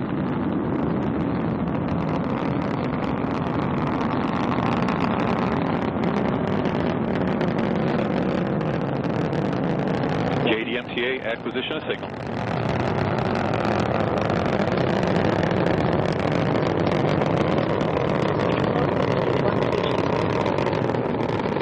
T plus 45 seconds. 1 minute and 10 seconds after liftoff, the Falcon 9 will reach supersonic speed, passing through the area of maximum dynamic pressure 10 seconds later. Vehicle is on a nominal trajectory at 5 kilometers in altitude, velocity of 230 meters per second, and downrange distance of 700 meters. Vehicle is supersonic.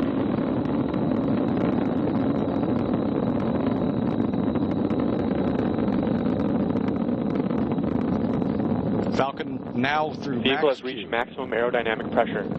This is the point where the mechanical stress on the rocket reaches its peak because of the rocket's velocity and the resistance created by the atmosphere of Earth.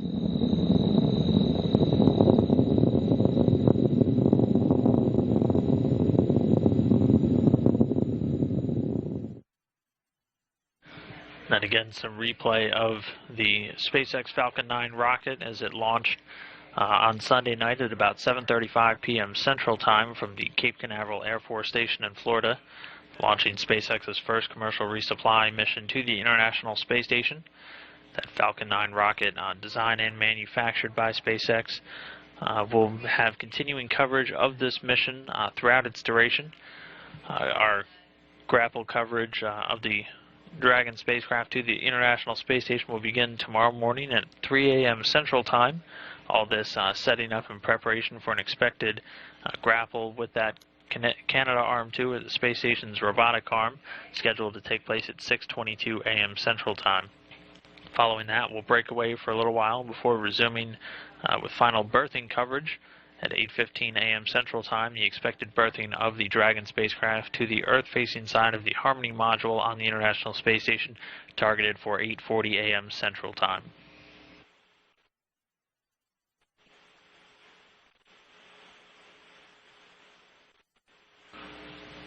Dragon capsule will be delivering about 882 pounds of supplies to our Expedition 33 crew. Inside of those supplies, you'll have about 260 pounds of crew supplies, general items also including food, and also things like clothing and personal items for the astronauts. There'll also be about 390 pounds of scientific research equipment, along with 225 pounds of hardware and a few other miscellaneous supplies. One of the most important characteristics of the Dragon spacecraft is its ability to deliver mass back down to the ground safely. Currently the only cargo craft designed for re-entry and recovery. Dragon currently scheduled to return a little over 1,600 pounds of supplies. The bulk of this coming from scientific research, as many of these samples and other biological experiments stored on board the International Space Station in some of the freezers for long periods of time require careful transport back down to the Earth's surface. That since the retirement of the space shuttle has been unavailable, as currently the only craft that returns from the International Space Station is the Russian Soyuz crew capsule, which has a very limited cargo capability, so the Dragon spacecraft supplying that down mass capability once again to the International Space Station. It'll be returning a little over 1,600 pounds of supplies. 866 of those will be scientific research equipment. About 500 will be assorted vehicle hardware, devices, and other hardware as well.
Continuing to look through the station's outboard cameras as it crosses just over the southern Pacific Ocean, getting a pretty magnificent view of some of the cloud formations currently over that part of the Pacific, with the space station's robotic arm there in the foreground, line getting ready to grapple with that SpaceX Dragon spacecraft tomorrow morning. The station's been involved in quite a bit of vehicle activity over the past few weeks, with a number of cargo crafts coming and going. SpaceX being the next in line, and then following that, just a few weeks later, our Expedition 33 crew will be expanding by 3 more members. The next 3 to launch in the Soyuz TMA-06M spacecraft from the Baikonur Cosmodrome, being NASA astronaut Kevin Ford, who will be an Expedition 33 flight engineer, and he'll be joined in that Soyuz craft by 2 Russian cosmonauts, Oleg Novitsky and Evgeny Turelkin. Novitsky will be the commander of that Soyuz craft.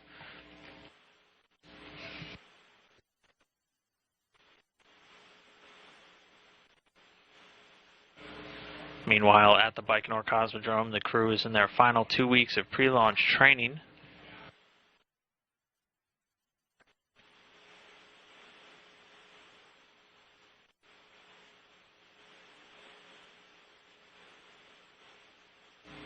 So they're, again, in their final 2 weeks of pre-launch training, currently scheduled to launch from Baikonur on October 23rd.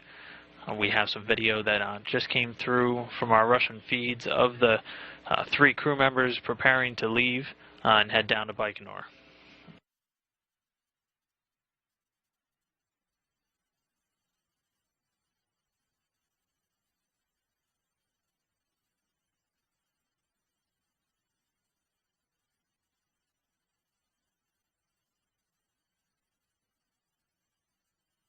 This is ready to give you guys That's right, you have to give us advice. Yes, and I'm looking forward. What advice you will give, but that's right. We can give it to you. We'll take all we can get. You say, but what's after doing that? What's the third? The glorious can't make it. What would you be? That's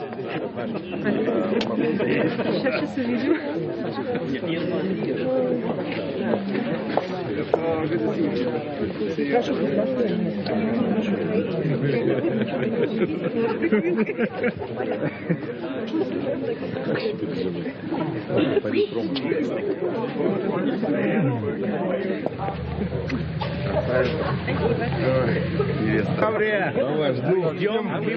Looking forward to seeing you. Hi, hi. Спасибо, Роман. Good to see you. Oh, look at you.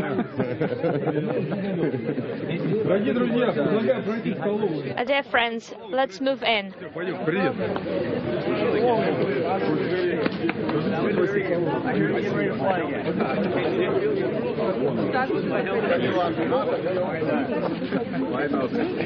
How have you been?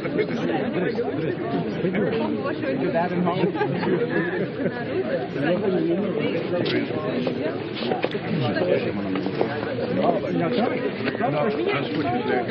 Okay, fine.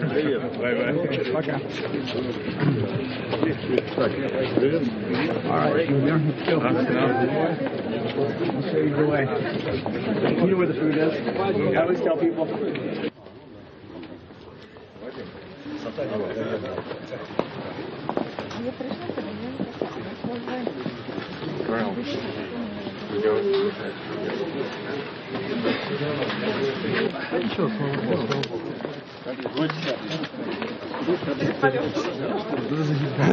Давай, скажи.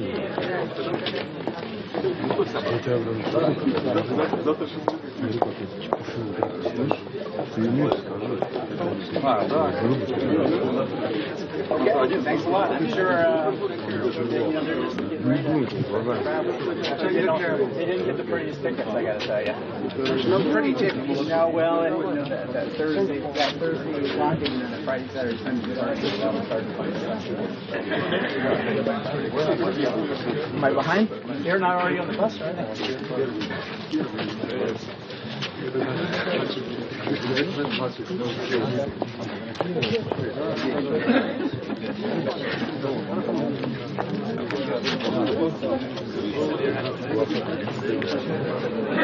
Are you ready?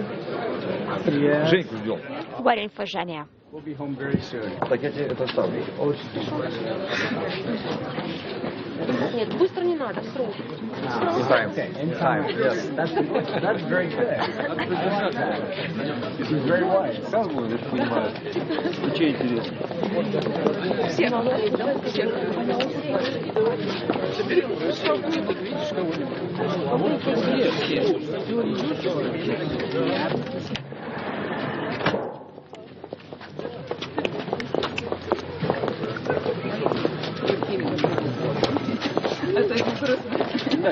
Он есть, мой свет, знаете? Да. Does he look like me? Он похож? Yes. Yeah, so your English is nice.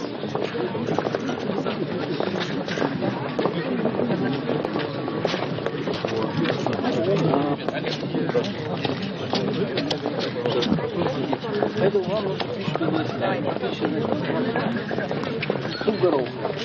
Выбирайте, женщина. Лапша или суп-горох? Гороховый. Да?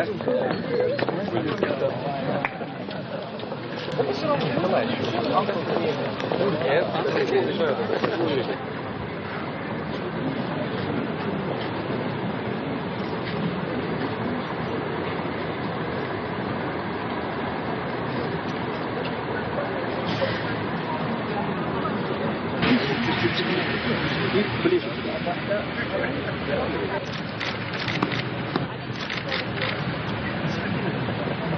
А мне очень грустно. Families, Anthony.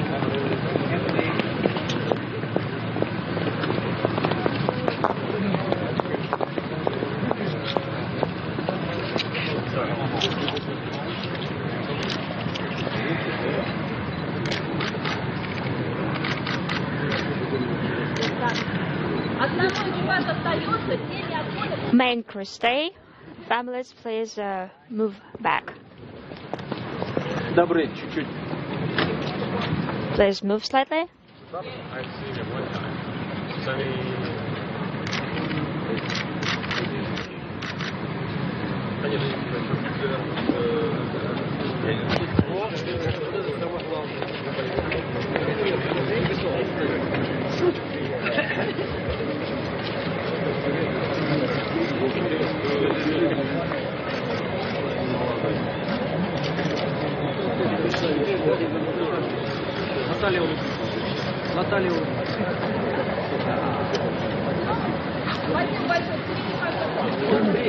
Thank you very much.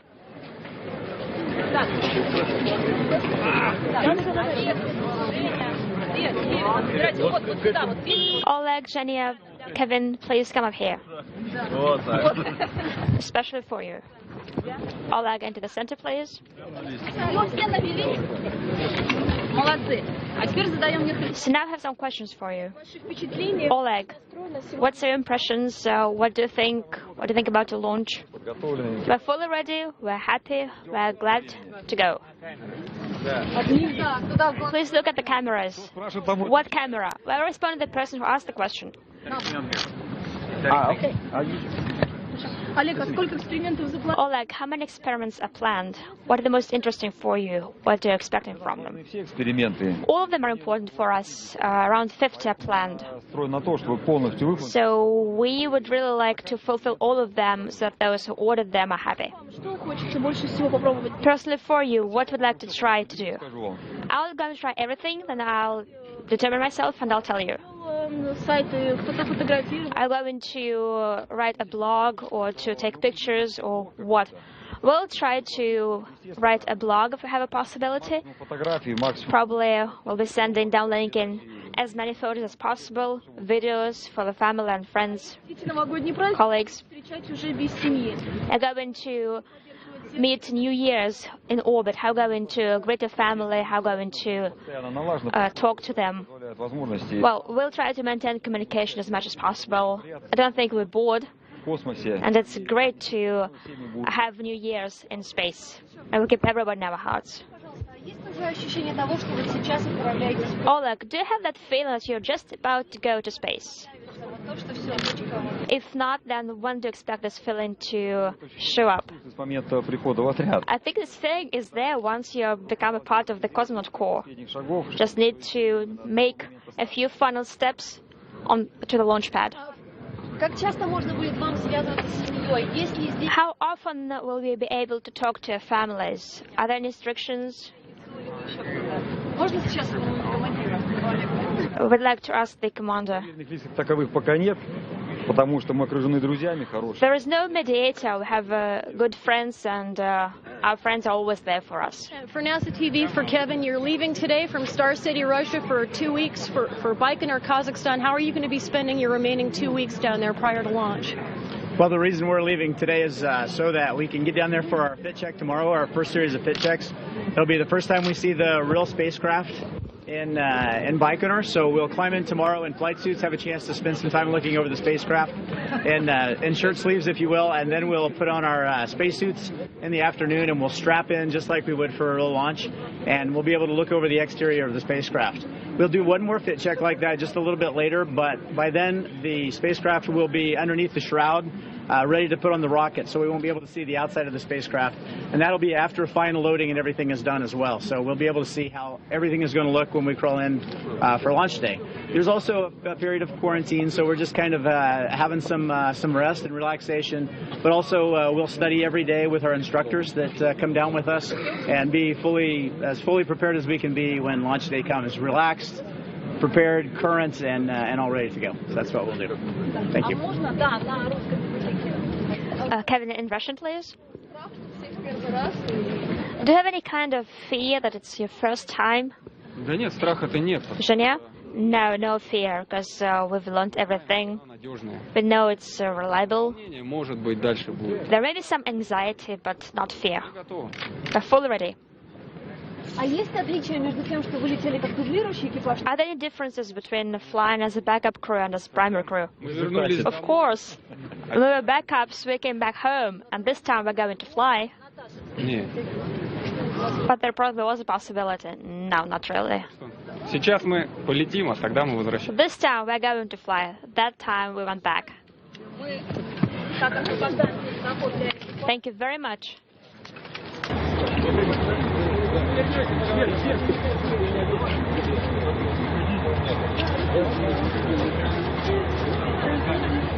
чтобы на камеру не попасть. Так, куда Славик смотрит? Это, замерзнет. Андрюха, ты что готовишься? У нас есть верхняя одежда. Не торопитесь, ребята. Don't rush. Тарелкиных не подведи. Нет, никогда. Don't let Relkins down. Oh, never. Все, никого нет.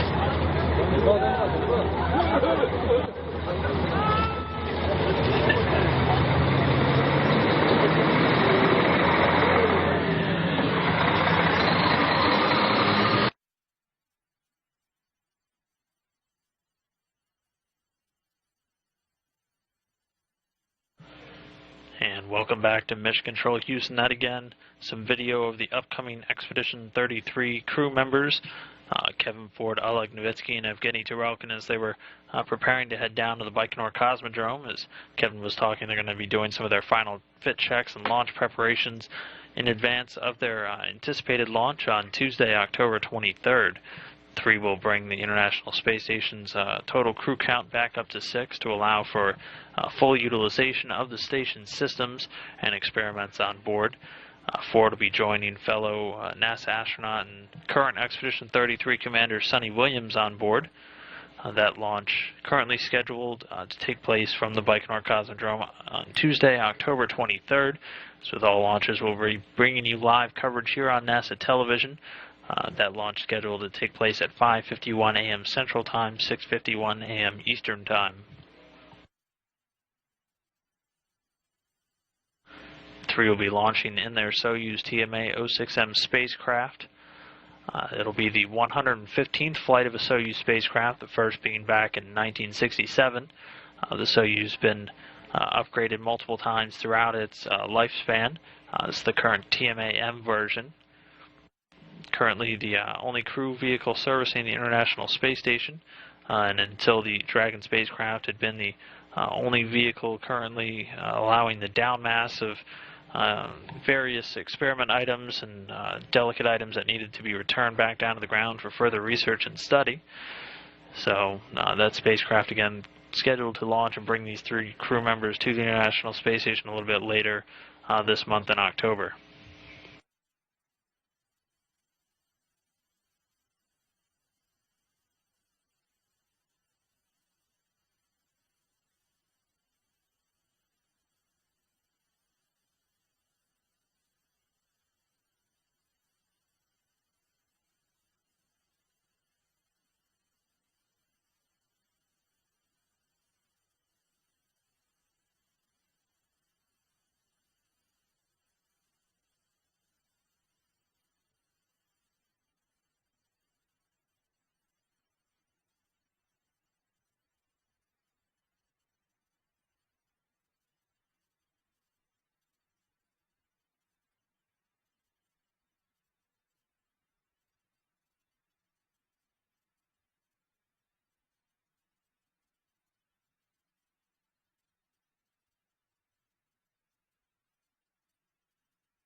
Getting a good look at that station robotic arm there, where which will be used a little later tomorrow morning to grapple with the Dragon spacecraft and berth it to the Harmony node on the International Space Station. That Dragon spacecraft, again, which launched back on Sunday night, traveling to the International Space Station. It performed a number of rendezvous burns today, 3 to correct its orbit and put it in its exact trajectory with the orbiting laboratory. All those burns were completed successfully. There's been a number of events throughout the SpaceX launch. During the ascent to orbit, the Falcon 9 rocket experienced the main engine cutoff of one of its 9 Merlin engines, but the vehicle has been designed exactly to account for such a loss. that Merlin engine cut out a little prematurely, but the other 8 were fired for a little bit longer during the first stage to allow it to reach the proper orbit.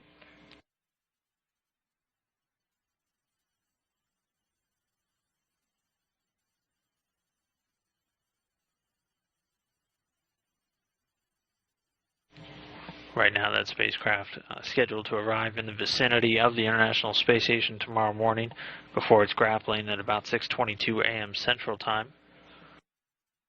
Here's another quick rundown of all the coverage events for tomorrow morning. We'll first bring you our grapple coverage starting at 3 a.m., all of these times in Central, with the grapple scheduled a little over 3 hours later at 6:22. It'll be grappled with the space station's robotic arm with NASA astronauts Sonny Williams and Aki Hoshide from the Japan Aerospace Exploration Agency at the controls. Once they finish that grapple, they'll go through a series of checks and ensure everything is lined up and A-OK before moving on to the actual berthing. We'll bring you our berthing coverage starting at 8:15 a.m. The Dragon spacecraft right now targeted to berth with the International Space Station at 8:40 a.m. Central Time. Here's a view of just exactly what we'll be expecting to see as that craft is guided into its docking port on board the station. It's bringing up a little over 880 pounds of supplies to these crew members. On board a number of different experiments designed to support different biological studies on board the station. Some of the more interesting ones on board include something called the resist tube, which will help to evaluate how microgravity affects the growth of cell walls inside of a plant. Scientists have found that about 50% of the energy expended by plants on the Earth's surface is dedicated just to structural support, so just keeping those plants up under the pull of gravity. So understanding how the different genes inside of plants help to control this energy expenditure could have some pretty serious implications for how well plant life is not only operated in microgravity, but also for future genetically modified plants and food supply products down on the Earth's surface.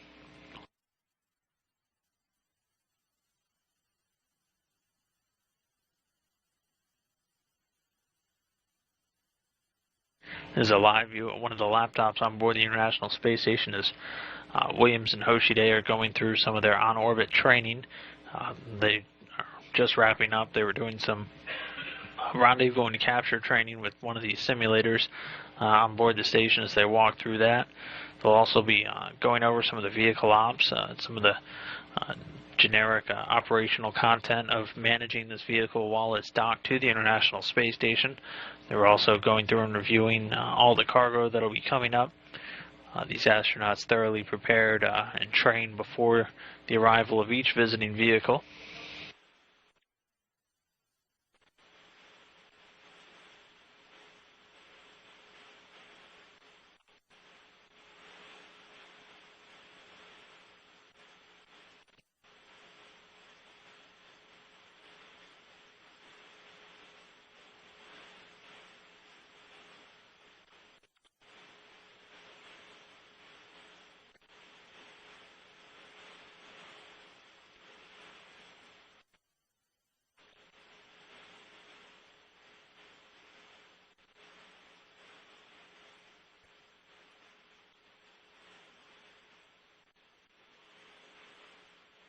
So 2 of our Expedition 33 crew members training vigorously today as they prepare for all those operations tomorrow morning to guide the Dragon spacecraft into its final home on the International Space Station.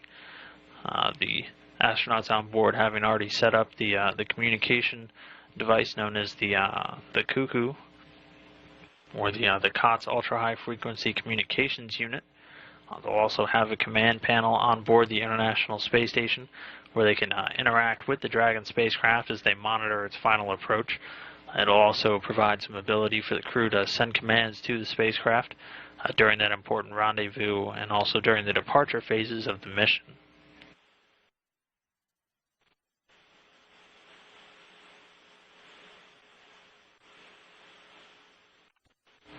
once Dragon's in on its final approach with the station, the controllers here in Mission Control Houston and also the SpaceX team out in Hawthorne, California, do a final go, no-go decision on closing in the final gap between the two spacecraft. It'll bring in the craft to a little over 800 feet away before using its close-range guidance systems, also a series of lasers known as LiDAR, and then different thermal images as controllers work to confirm the Dragon's position and also its closing velocity. These spacecraft will often close in with the International Space Stations at speeds that appear relatively slow, even though they're hurtling around the Earth at about 17,500 miles an hour. Their relative speeds between the two of them will slow down to rates as low as 1/10 of a meter per second at times. So after it's a slow fly-in, the astronauts will reach out with that Canadarm, which you can see here in the foreground, and grapple with the berthing mechanism on board the Dragon spacecraft. This will be done after the craft has gone into its hold and free drift position.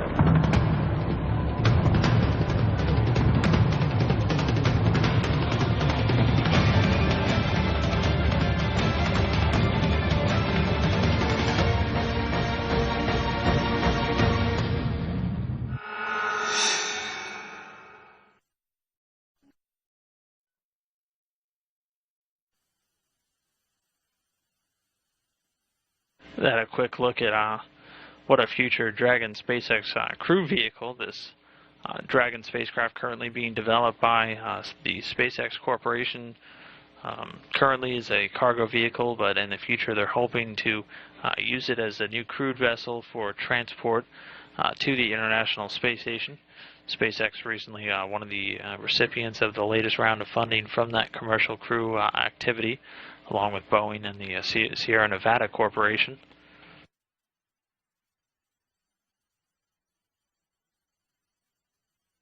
Right now, the cargo iteration of the Dragon spacecraft, though, well on its way towards the International Space Station, with that planned docking tomorrow morning.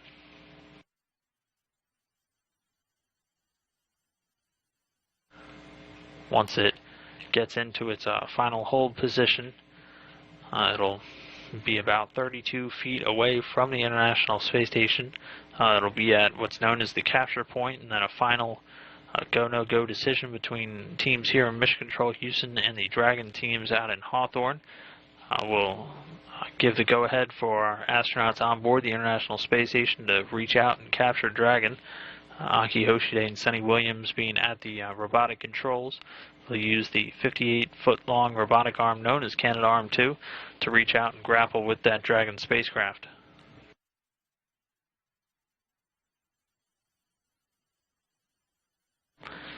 They'll wait about 2 hours after grappling Dragon before gently guiding in the Dragon to the Earth-facing side of the Harmony module.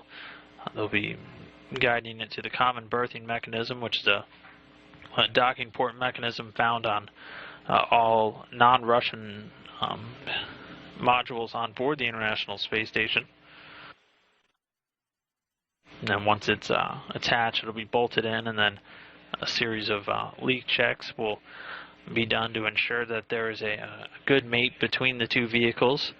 Then on the following day, the crew will pressurize the airlock between the two vehicles and then open the hatch. And then over the next 2.5 weeks, the crew will have time to unload all of the cargo from the Dragon spacecraft. Again, about 882 pounds of cargo being delivered to the International Space Station.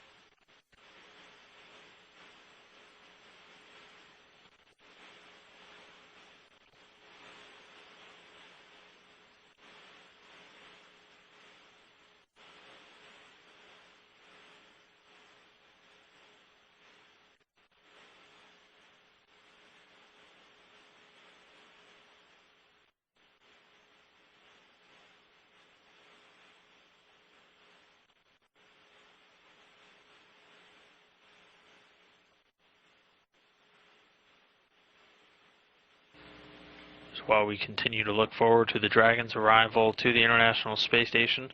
Also looking forward to that later October launch of our next 3 Expedition 33 crew members who will remain on board following the departure of our current commander Sonny Williams and her 2 crewmates, become the crew of Expedition 34.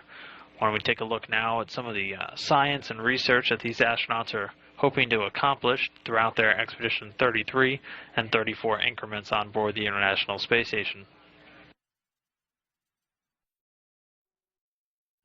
The work now underway on board the International Space Station is designed to support deep space exploration in the future and provide benefits on Earth today. The Expedition 33 crew members are working on experiments in astrophysics and Earth science, in education and in technology development, and in human physiology and performance. There's a myriad of things that are going on, not only U.S., but European, Japanese experiments. There's experiments from all over the world that we'll be doing and hoping help some of the human research that's going on. A top priority is learning how a prolonged stay in space affects the human body. Some of the data is gathered from observing how crew members operate in microgravity. Some of the data is gathered in the form of biological samples from the crew that will be examined on the ground after the flight. We will study the bone tissue pre-flight and post-flight. We'll perform blood tests. It's a large area for research. At the same time, throughout the mission, the crew members spend time each day in practical application of the best theories about how to counteract the negative effects of living in space, trying to prove concepts that will keep deep space explorers of the future healthy on missions that will last for years. This work also contributes to the station crew members' overall health and physical fitness, so they're better able to work with all the other experiments on board, including some that have a similar goal, such as a study of the Medaka fish. The importance of these very small fishes are they have bones and muscles, just like human beings. So what we're trying to do is have them stay in space for a longer duration and then bring them down and then take a look at their bone structures and muscles and see the effect of microgravity. The crew members tend to the operation of that experiment and other investigations going on in the station's several laboratories, serving as the on-orbit hands for Earthbound researchers working in a number of scientific disciplines. And those kinds of equipments will be acting as lab assistants. All kinds of media that have to be mixed, and temperature has to be maintained. Certain timestamps will have to be kept, and everything needs to be done with a lot of precision and a lot of attention to detail.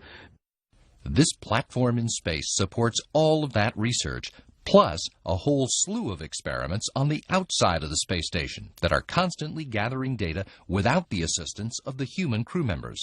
For example, we have the GIM exposed facility that has some even NASA payloads outside. For example, MAXI, an X-ray, an all-sky X-ray detector on the outside. We're getting ready to take up scan test bed on HTV, which will go on like an external logistics platform out there, and of course alpha magnetic spectrometer sitting out on the starboard side as well. Taking advantage of being in space to gather information on cosmic particles for researchers who are trying to learn what the universe is made of and how it began. For all of the crew members, there is one other wide-ranging, high-priority task that must be completed so that these dozens of scientific investigations can proceed. And the task is to maintain the space station in due condition so that all the units and all the apparatus perform as they should. And should any of those break down, to be able to fix it. That means performing regular maintenance work, being ready to repair hardware that breaks down, and possibly doing a spacewalk if needed to tend to the equipment on the station's exterior, although no spacewalks are in the plan for this increment. There will be a good bit of traffic at the space station late this year. Along with the goings and comings of 3 uncrewed Russian cargo ships, Williams, Malenchenko, and Hoshide depart the station in their Soyuz spacecraft in mid-November to conclude Expedition 33. Ford becomes commander for Expedition 34, and in early December, he and Novitsky and Tarelkin welcome a Soyuz carrying 3 experienced space flyers, station veteran Roman Romanenko of Roscosmos, and first-time station crew members NASA astronaut Tom Marshburn and Canadian Space Agency astronaut Chris Hadfield. They will all be on hand to support the planned arrivals of 2 American commercial cargo ships, SpaceX's Dragon and Orbital Science Corporation's Cygnus, which are expanding the station's fleet of delivery vehicles. They fly up underneath the space station just within reach of our Canadarm2 robotic arm. We'll fly over top of a pin and grapple that vehicle and berth it to the bottom port on Node 2, right under the U.S. segment, and have access to the cargo. Those cargoes, tons of food, fuel, oxygen and air, clothing, work supplies, and science hardware, are vital to maintaining the expedition crew members themselves and completing the mission of the International Space Station, to prepare human explorers and their tools for the deep space exploration missions that are moving off the drawing boards right now. The ability of the humans to not only function in space, but be very functional when they arrive at their destination. Those are the kinds of things we're learning from the science. Fuel technologies, fuel transfer technologies, and all the things we can learn about the space environment are all valuable to us for pressing on out.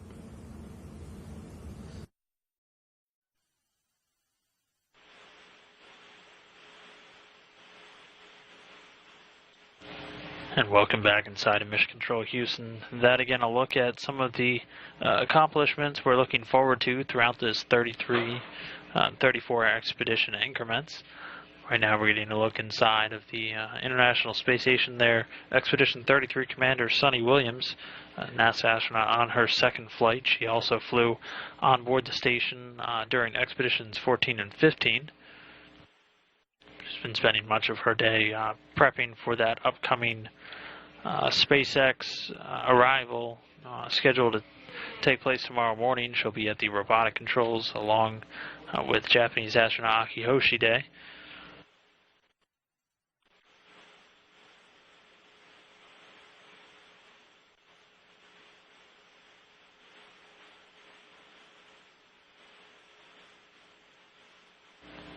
Suni's been on board the International Space Station since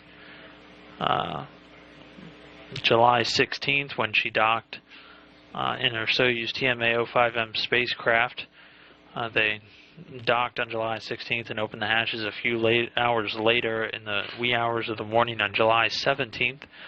She's currently scheduled to stay on board until about mid-November, when she'll return back down to Earth with her current crewmates Yuri Malenchenko and Aki Hoshide, formally bringing an end to Expedition 33 and starting Expedition 34, whose astronauts Oleg Novitsky, Evgeny Tarelkin, and Kevin Ford are looking forward to their launch just about 2 weeks from now.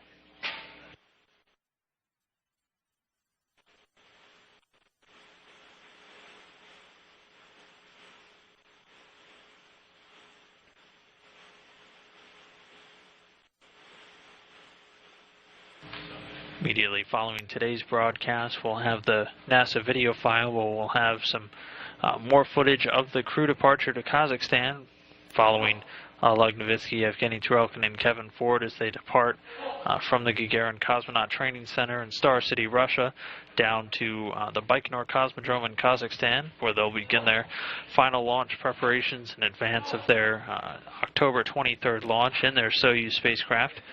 So be sure to check that video file out again immediately following today's International Space Station update for more of an inside look at what these astronauts are going through and their preparations up through launch.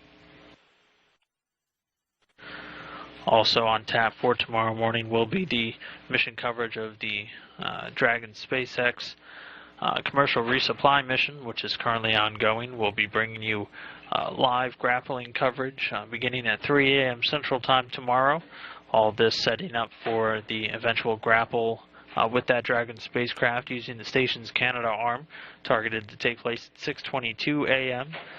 will break away for a little while controllers down here on the ground and also in Hawthorne SpaceX Mission Control confirmed that the vehicle is in a good configuration before moving on to berthing. We'll break back in with berthing coverage at 8:15 a.m. Central Time, setting up for berthing to the International Space Station, currently targeted at 8:40 a.m. Central.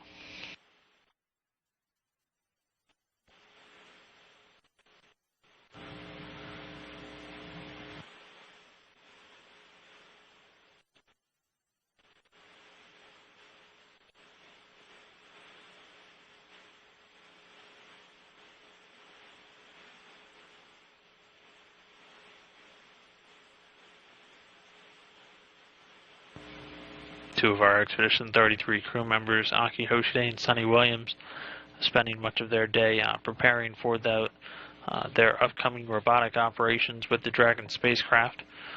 Throughout their day, they did some on-orbit training using some of the laptop simulators on board the station as they walk through some of the rendezvous and capture operations.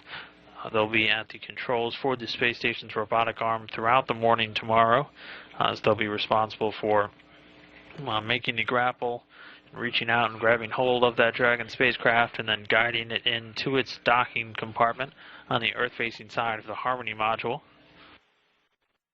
Two also going over some of their standard operations checkouts for just managing the vehicle while it's docked to the International Space Station. Sonny Williams there on the right was also working on getting the Dragon's vestibule outfitting kit set up for all those operations once it's docked with the International Space Station. The two also going over some of the cargo lists and unpacking procedures once Dragon has been docked to the International Space Station. We'll have about 2.5 weeks to get the 882 pounds of supplies off of the visiting craft before loading in almost double that, about 1,600 pounds of supplies that the Dragon will be returning back down to Earth once it undocks and re-enters the Earth's atmosphere for a splashdown in the Pacific Ocean.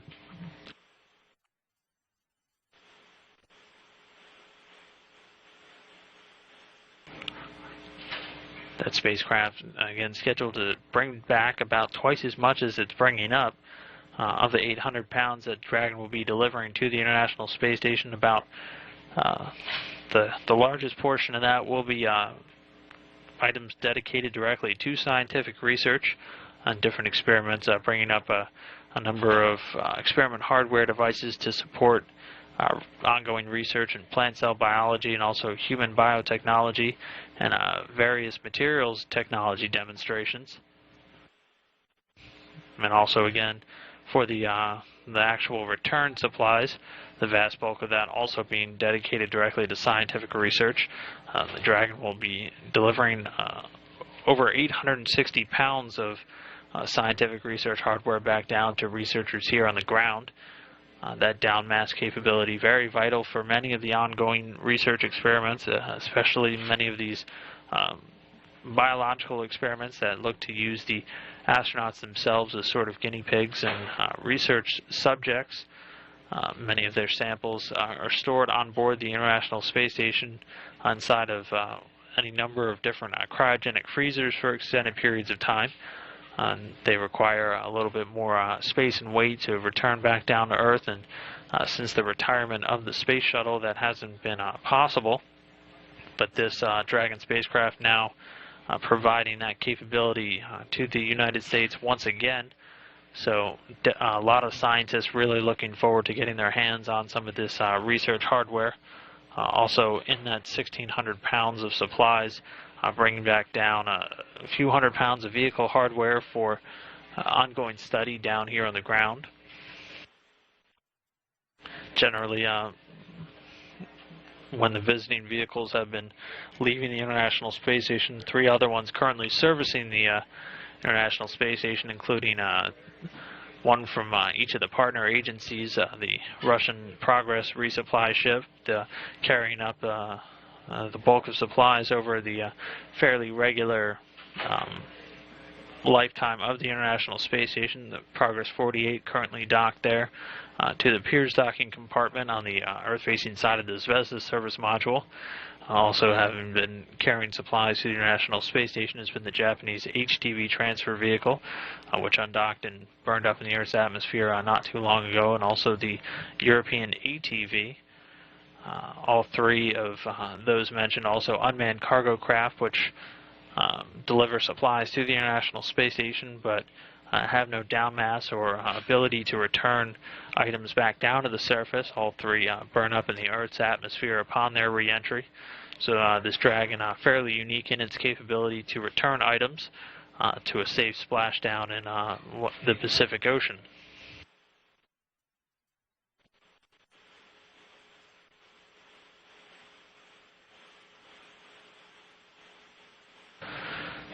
So this will bring an end to today's International Space Station update. As we've been mentioning, be sure to follow along with us tomorrow morning as we continue our coverage of SpaceX's historical first commercial resupply mission to the International Space Station. Another quick rundown of all our coverages, the first one kicking off at 3 a.m. Central Time tomorrow.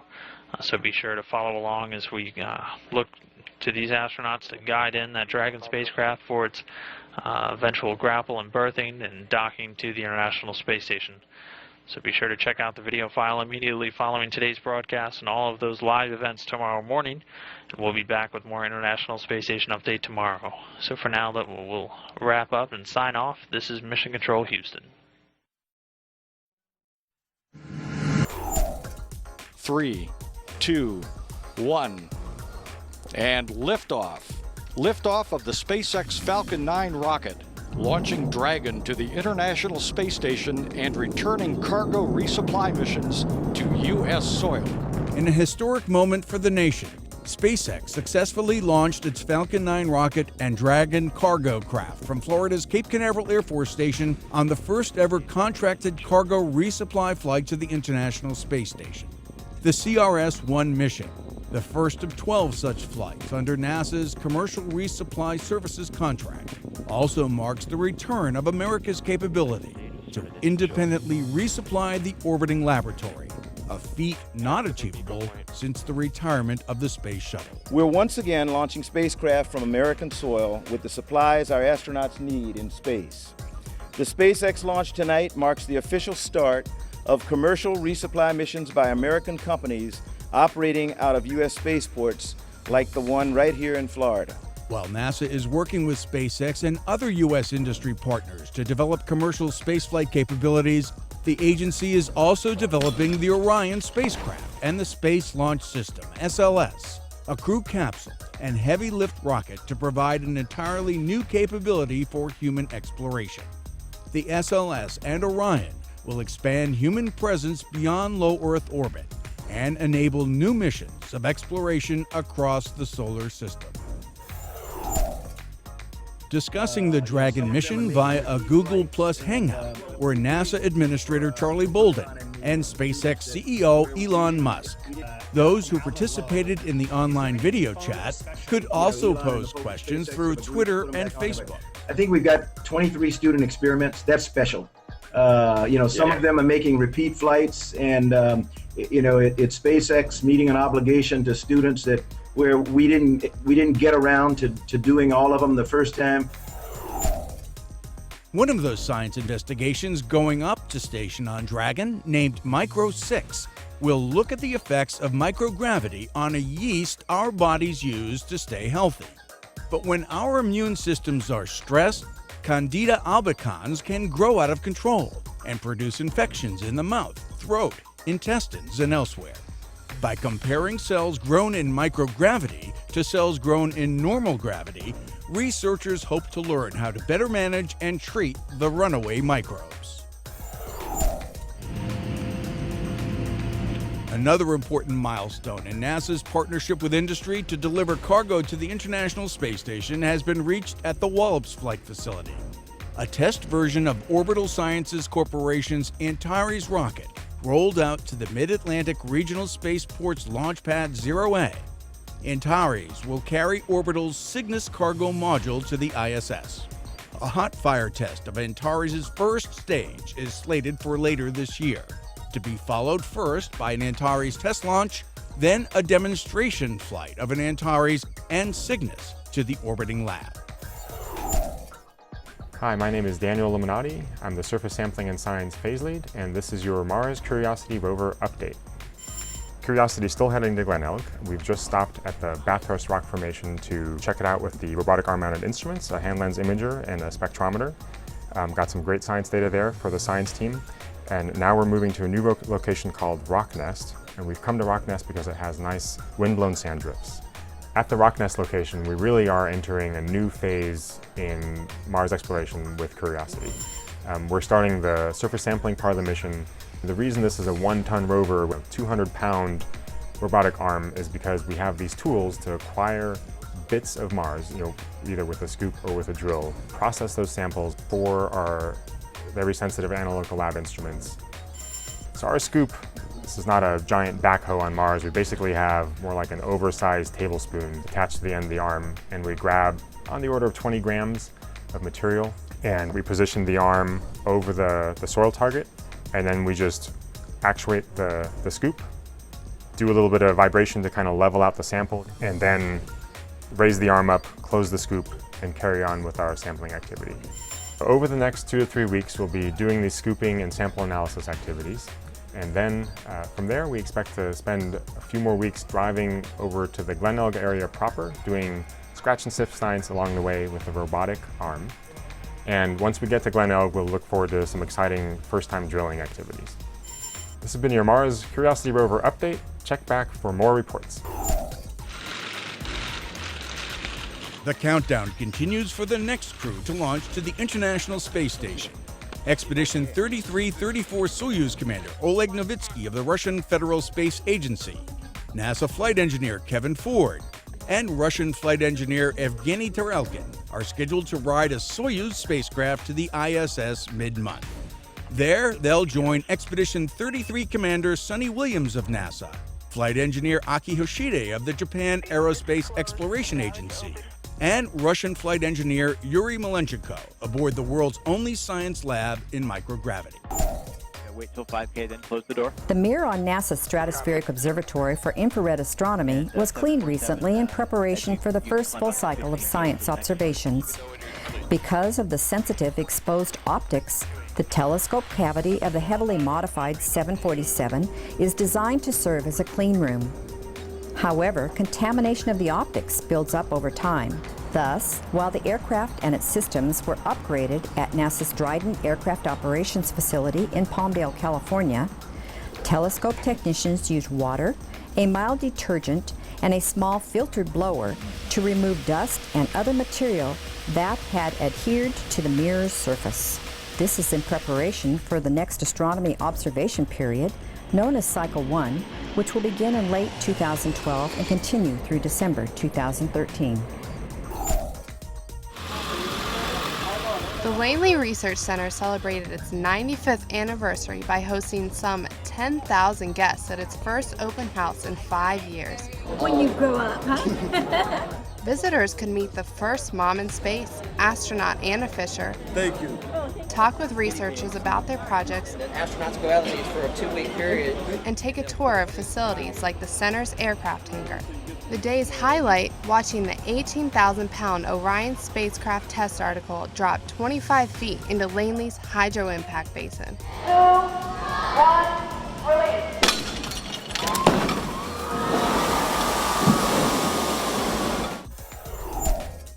In recognition of October as National Stamp Collecting Month, NASA and the U.S. Postal Service held a ceremony at Goddard Space Flight Center to unveil a series of new stamps.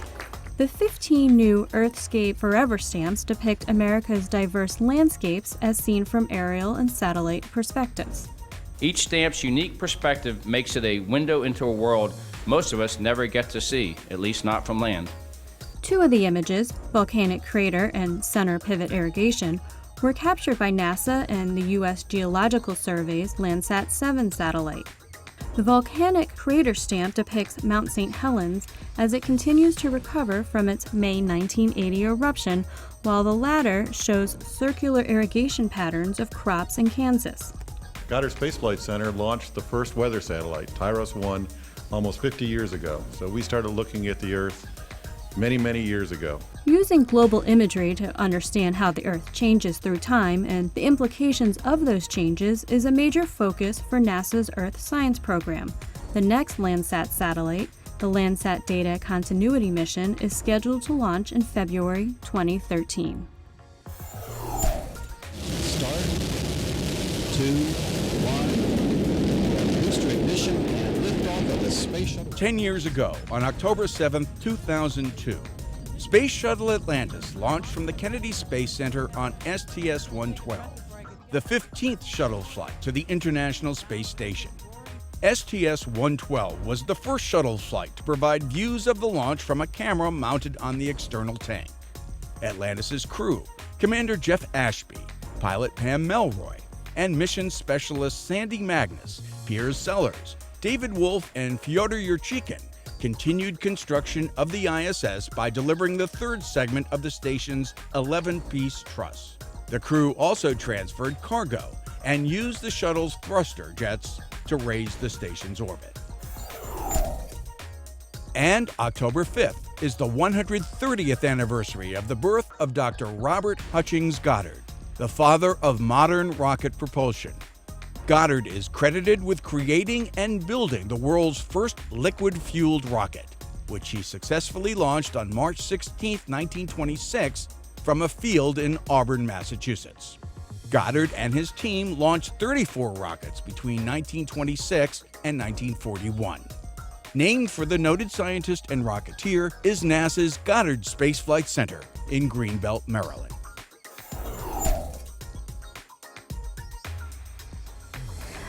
Hi, my name is Cassie Rodriguez. I grew up in Corpus Christi, Texas, which is a bit south here of Houston. So a great city. It's where Texas State Aquarium is. BNOSO, that's a console position in mission control. It stands for Operational Support Officer. We're responsible for all the IVA maintenance that's done on board the space station. Robonaut's fun. He's on orbit. He was launched in September of 2011. What my project is we're working on developing the training products and the procedures to give him some legs.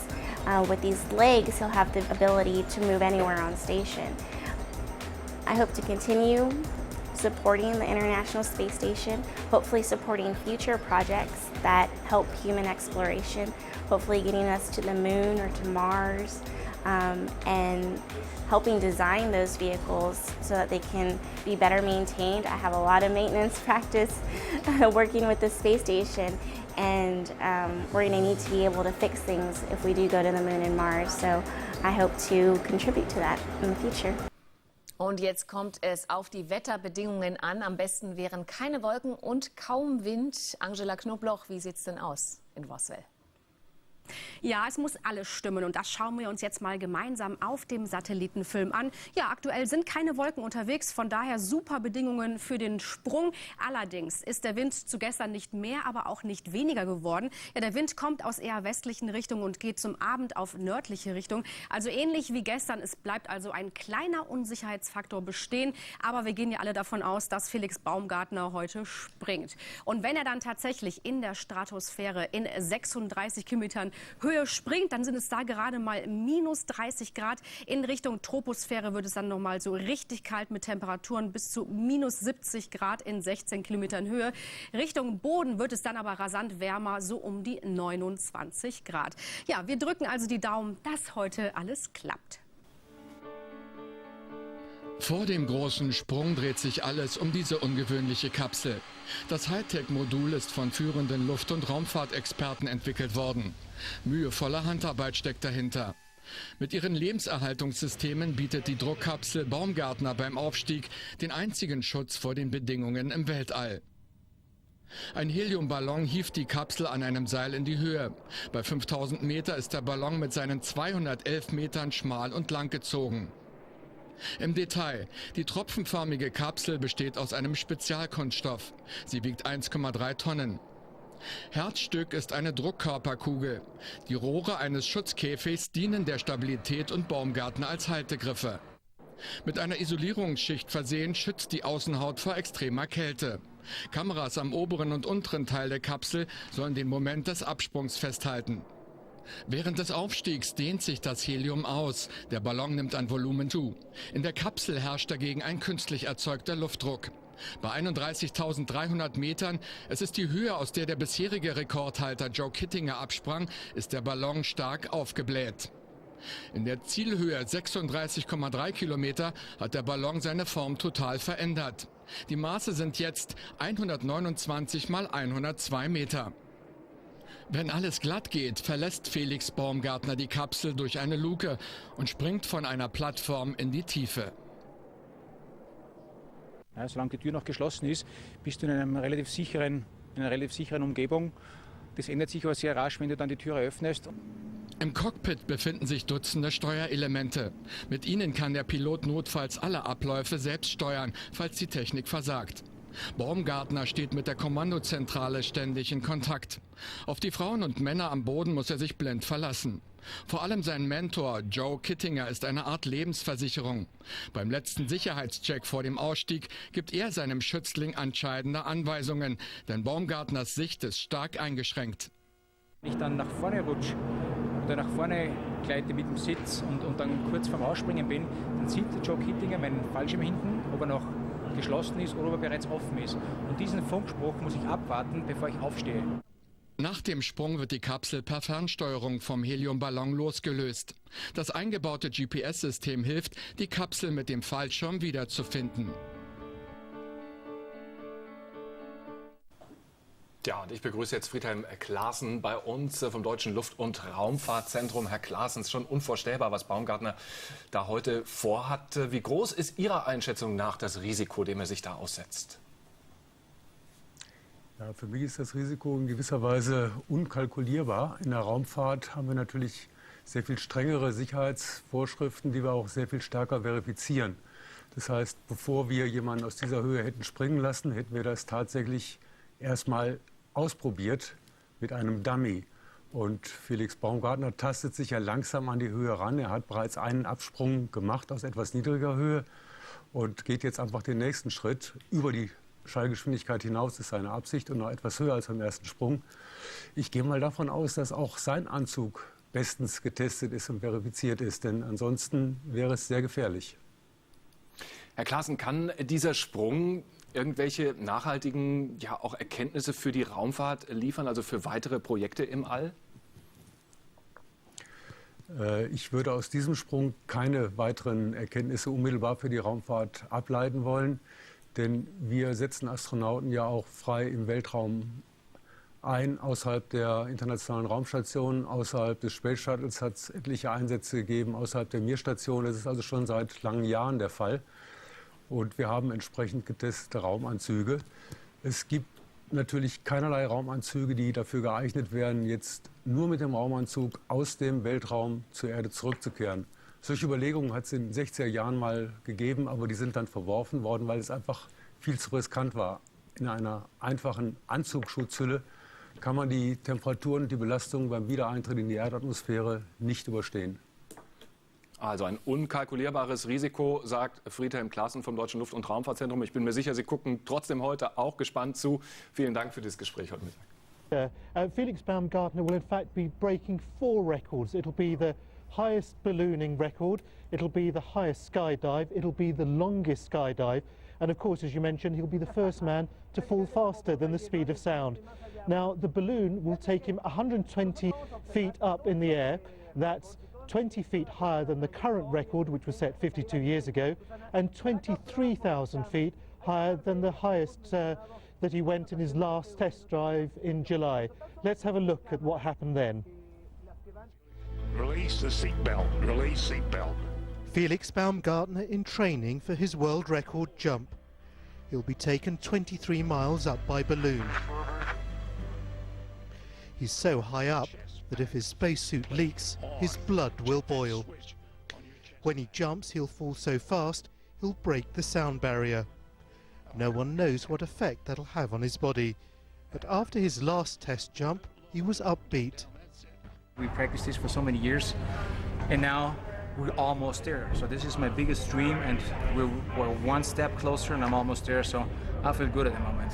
So Palab, not long until they start inflating the balloon now. 2 hours to get up there, 2 and a bit hours, and what, 9 or 10 minutes to come all the way back down again.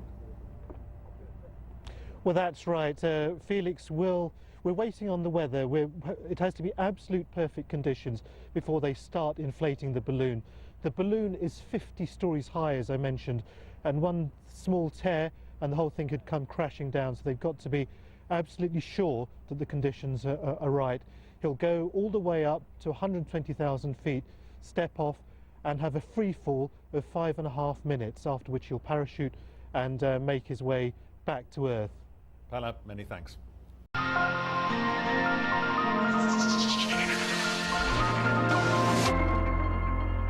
News Stream. I'm Jim Clancy, and these are your headlines. Winners of the Nobel Peace Prize for Physics have been announced. Physicists Serge Haroche of France and David Wineland of the United States are going to be sharing the award. The Nobel Prize Committee says it's recognizing their groundbreaking experimental methods that enable measuring and manipulation of individual quantum systems. Concerns about the weather now delaying again a man's plans to make a record-breaking free fall. Felix Baumgartner is going to attempt the jump from 120,000 feet above sea level. That's nearly 23 miles, or more than 36.5 kilometers up. Now, it's hard to imagine what Baumgartner is going to experience. He's going to break the sound barrier. Let's try to put it in perspective. Mount Everest stands nearly 9 kilometers tall. Weather reports say its summit temperature ranges from -20 to -35 degrees Celsius. At that altitude, there is 66% less oxygen compared to sea level. Or think about the last plane that you were on. Most cruise at an altitude of 35,000 feet, or nearly 11 kilometers. The outside air temperature is colder than -37 degrees Celsius, and you can only breathe because of the plane's cabin air system. The partial pressure of oxygen is too low. The Concorde flew even higher, 18 kilometers above the Earth. Baumgartner is going to be jumping from, get this, twice that distance. It could be as cold as -57 degrees Celsius. The atmosphere so thin, Baumgartner's blood would vaporize without his protective suit. Now, it's not a complete vacuum, but there are very few breathable air molecules that high up. While Baumgartner's jump is called the mission to the edge of space, well, it is not really the edge of space. That's an accepted boundary of 100 kilometers. It's not even half that. Let's get more on weather conditions at the launch site. Mari Ramos at the World Weather Center. Mari, what can you tell us? Yeah, I love that name, though, to the edge of space, because it is really amazing that he's going to be doing that re-entry, you know, with his own body, with his own spacesuit. He's not going to have a vehicle. You know, when you we see the re-entry of the shuttle or any of the other spacecraft, even the Soyuz, the astronauts are protected in a craft. They're not using their own spacesuits to try to attempt a re-entry like that, which is pretty incredible, even though, like you said, it's 36 kilometers up, not 100 or 150 kilometers up. Let's talk a little bit about that, about some of these heights that are pretty impressive. You were just mentioning how high this is going to be, about 36, 37 kilometers, where that jump attempt is going to happen at about 120,000 feet. And you're right, that temperature does get colder as they go up, but you actually get to a layer in the atmosphere right after you pass the tropopause where it actually begins to warm again. So this balloon in this capsule that he's going to be traveling in that ascent, Jim, actually has to go through quite a bit of duress as it will. Let's go ahead and head into Roswell, New Mexico here. First of all, think about that the balloon itself is only it's about 10 times thinner than a plastic bag. So that's how thin it is. And if you were to spread it out, it would be about 40 acres wide. That's how large the balloon that he's going to be using to do that ascent is. Now, the weather must be clear, and one of the problems that we've had right now is that the weather, not at the surface, but a little bit higher up at about 800 feet, 800 to 900 feet, the wind has been a little bit higher than that they would like to see. You got to remember that we're not talking only about the weather at the surface that has to be good. You have to have that entire column of air going up that has to be within the parameters for the launch and also for the descent. Yesterday, they had some problems with the jet stream being here a little too close, and the winds were too high with that. So as he goes up, that temperature will cool as it passes through the troposphere. When you get to the tropopause, which is that in-between layer, that boundary layer between the troposphere where we live and the stratosphere where he's headed, that's where you begin to see a little bit more the way of turbulence. And after that, Jim, you start to see the temperature actually warming because you don't have the protection of the ozone, and it absorbs a lot more sunlight, so this part of the atmosphere is actually a lot warmer. So all of these things have to happen, and then the descent will begin, and that descent should take about 15 to 20 minutes. The other big question, which I thought this was pretty cool, where will he land? Well, this is where he's taking off, and this is from, we have that font to put up here from Red Bull Stratus, and let me go ahead and zoom out because this is I thought was pretty amazing. They have a contest online. I'll go ahead and tweet this in just a minute. And some 35,912 people have guessed so far where the landing site will be. This green right over here, that was one of the landings that they had before. This is another one. And as you can see, people are trying to guess where that will happen. Once the launch does happen, if the weather does cooperate, they're going to close the contest down. So that's actually pretty cool. Then you have to go retrieve, of course, the capsule and Mr. Baumgartner.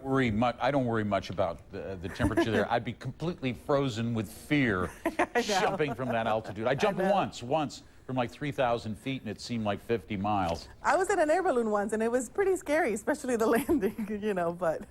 All right, Mari, keep us posted. An interesting day, and I like that. Let's guess where he's going to land.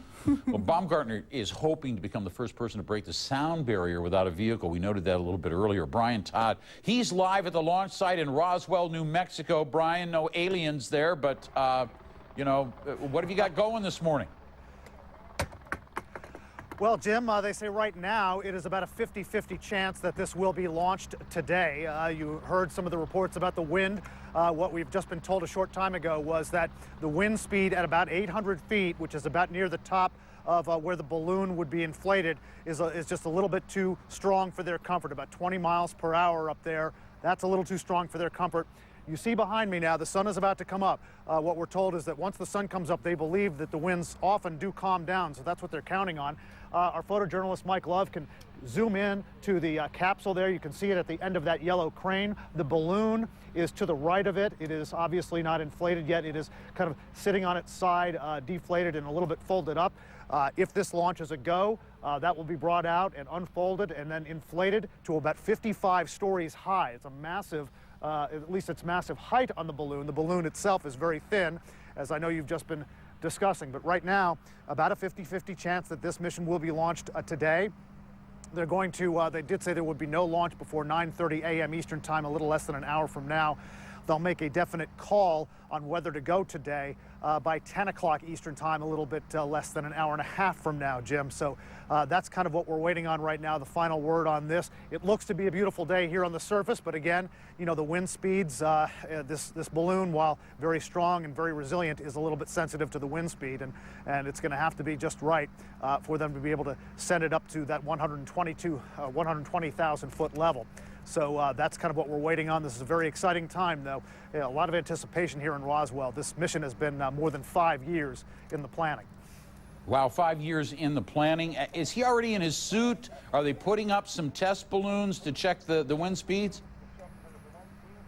Yeah, you can see some balloons behind me over here. I don't know what, well, maybe you can't see them. They dot the skyline just above the horizon there. Those are balloons that are testing at the wind speed. There seems to be a larger balloon a little bit higher up, and I guess that's what's really taking the measurements there. We are told that he is in the airstream, which looks like a trailer to the left of the capsule over there. And not sure what his state of mind is, of course, and what he's doing right now. Probably just going through some final checks before this may come off. So that kind of gives you a visual of the launch site and the wind speeds. You can see those balloons bobbing around slightly. You know, to us, it certainly doesn't seem like a heavy wind over there, but again, this balloon is very sensitive to that, so we're going to be monitoring that very closely. You know, as we look at all of this and we think about it, this is more than just going into the record books. You can actually see that, I mean, there is something that will be accomplished here. Nobody has ever broken the sound barrier, you know, as a human being flying or moving. That's absolutely right. No one has done that outside of a space vehicle. And one of the key goals of this mission is to find out what happens to the human body when you go at the speed of sound outside a vehicle. No one has ever done it. Felix Baumgartner, if all goes as planned, will do it only in a high-pressure suit, a helmet, and a parachute. That's what they hope to learn. What does that do to the body? They expect that you know, it shouldn't be battered, or his body shouldn't be battered around too much, that it might be jolted a little bit, but they think that you know, the conditions up there will not harm his body if he's in that pressure suit and if it performs as it should. Another goal of the mission scientifically is to see how this pressure suit works. If it works well, this could be the next generation of spacesuit. When Joe Kittinger did his jump in 1960, they modeled later spacesuits in the Apollo and Mercury missions after his suit because of the way that worked. So that's another thing, Jim, that they're going to be measuring on this trip, whether this high-pressure suit can be the suit that human beings can use outside of a space vehicle in the event of a malfunction. All right, as the sun rises in Roswell, New Mexico, we get a first-hand look and an update there from Brian Todd. Brian, this could be a big day for you. Not as big as for Baumgartner, but a pretty big day. Thanks. No. No. Sure. All right.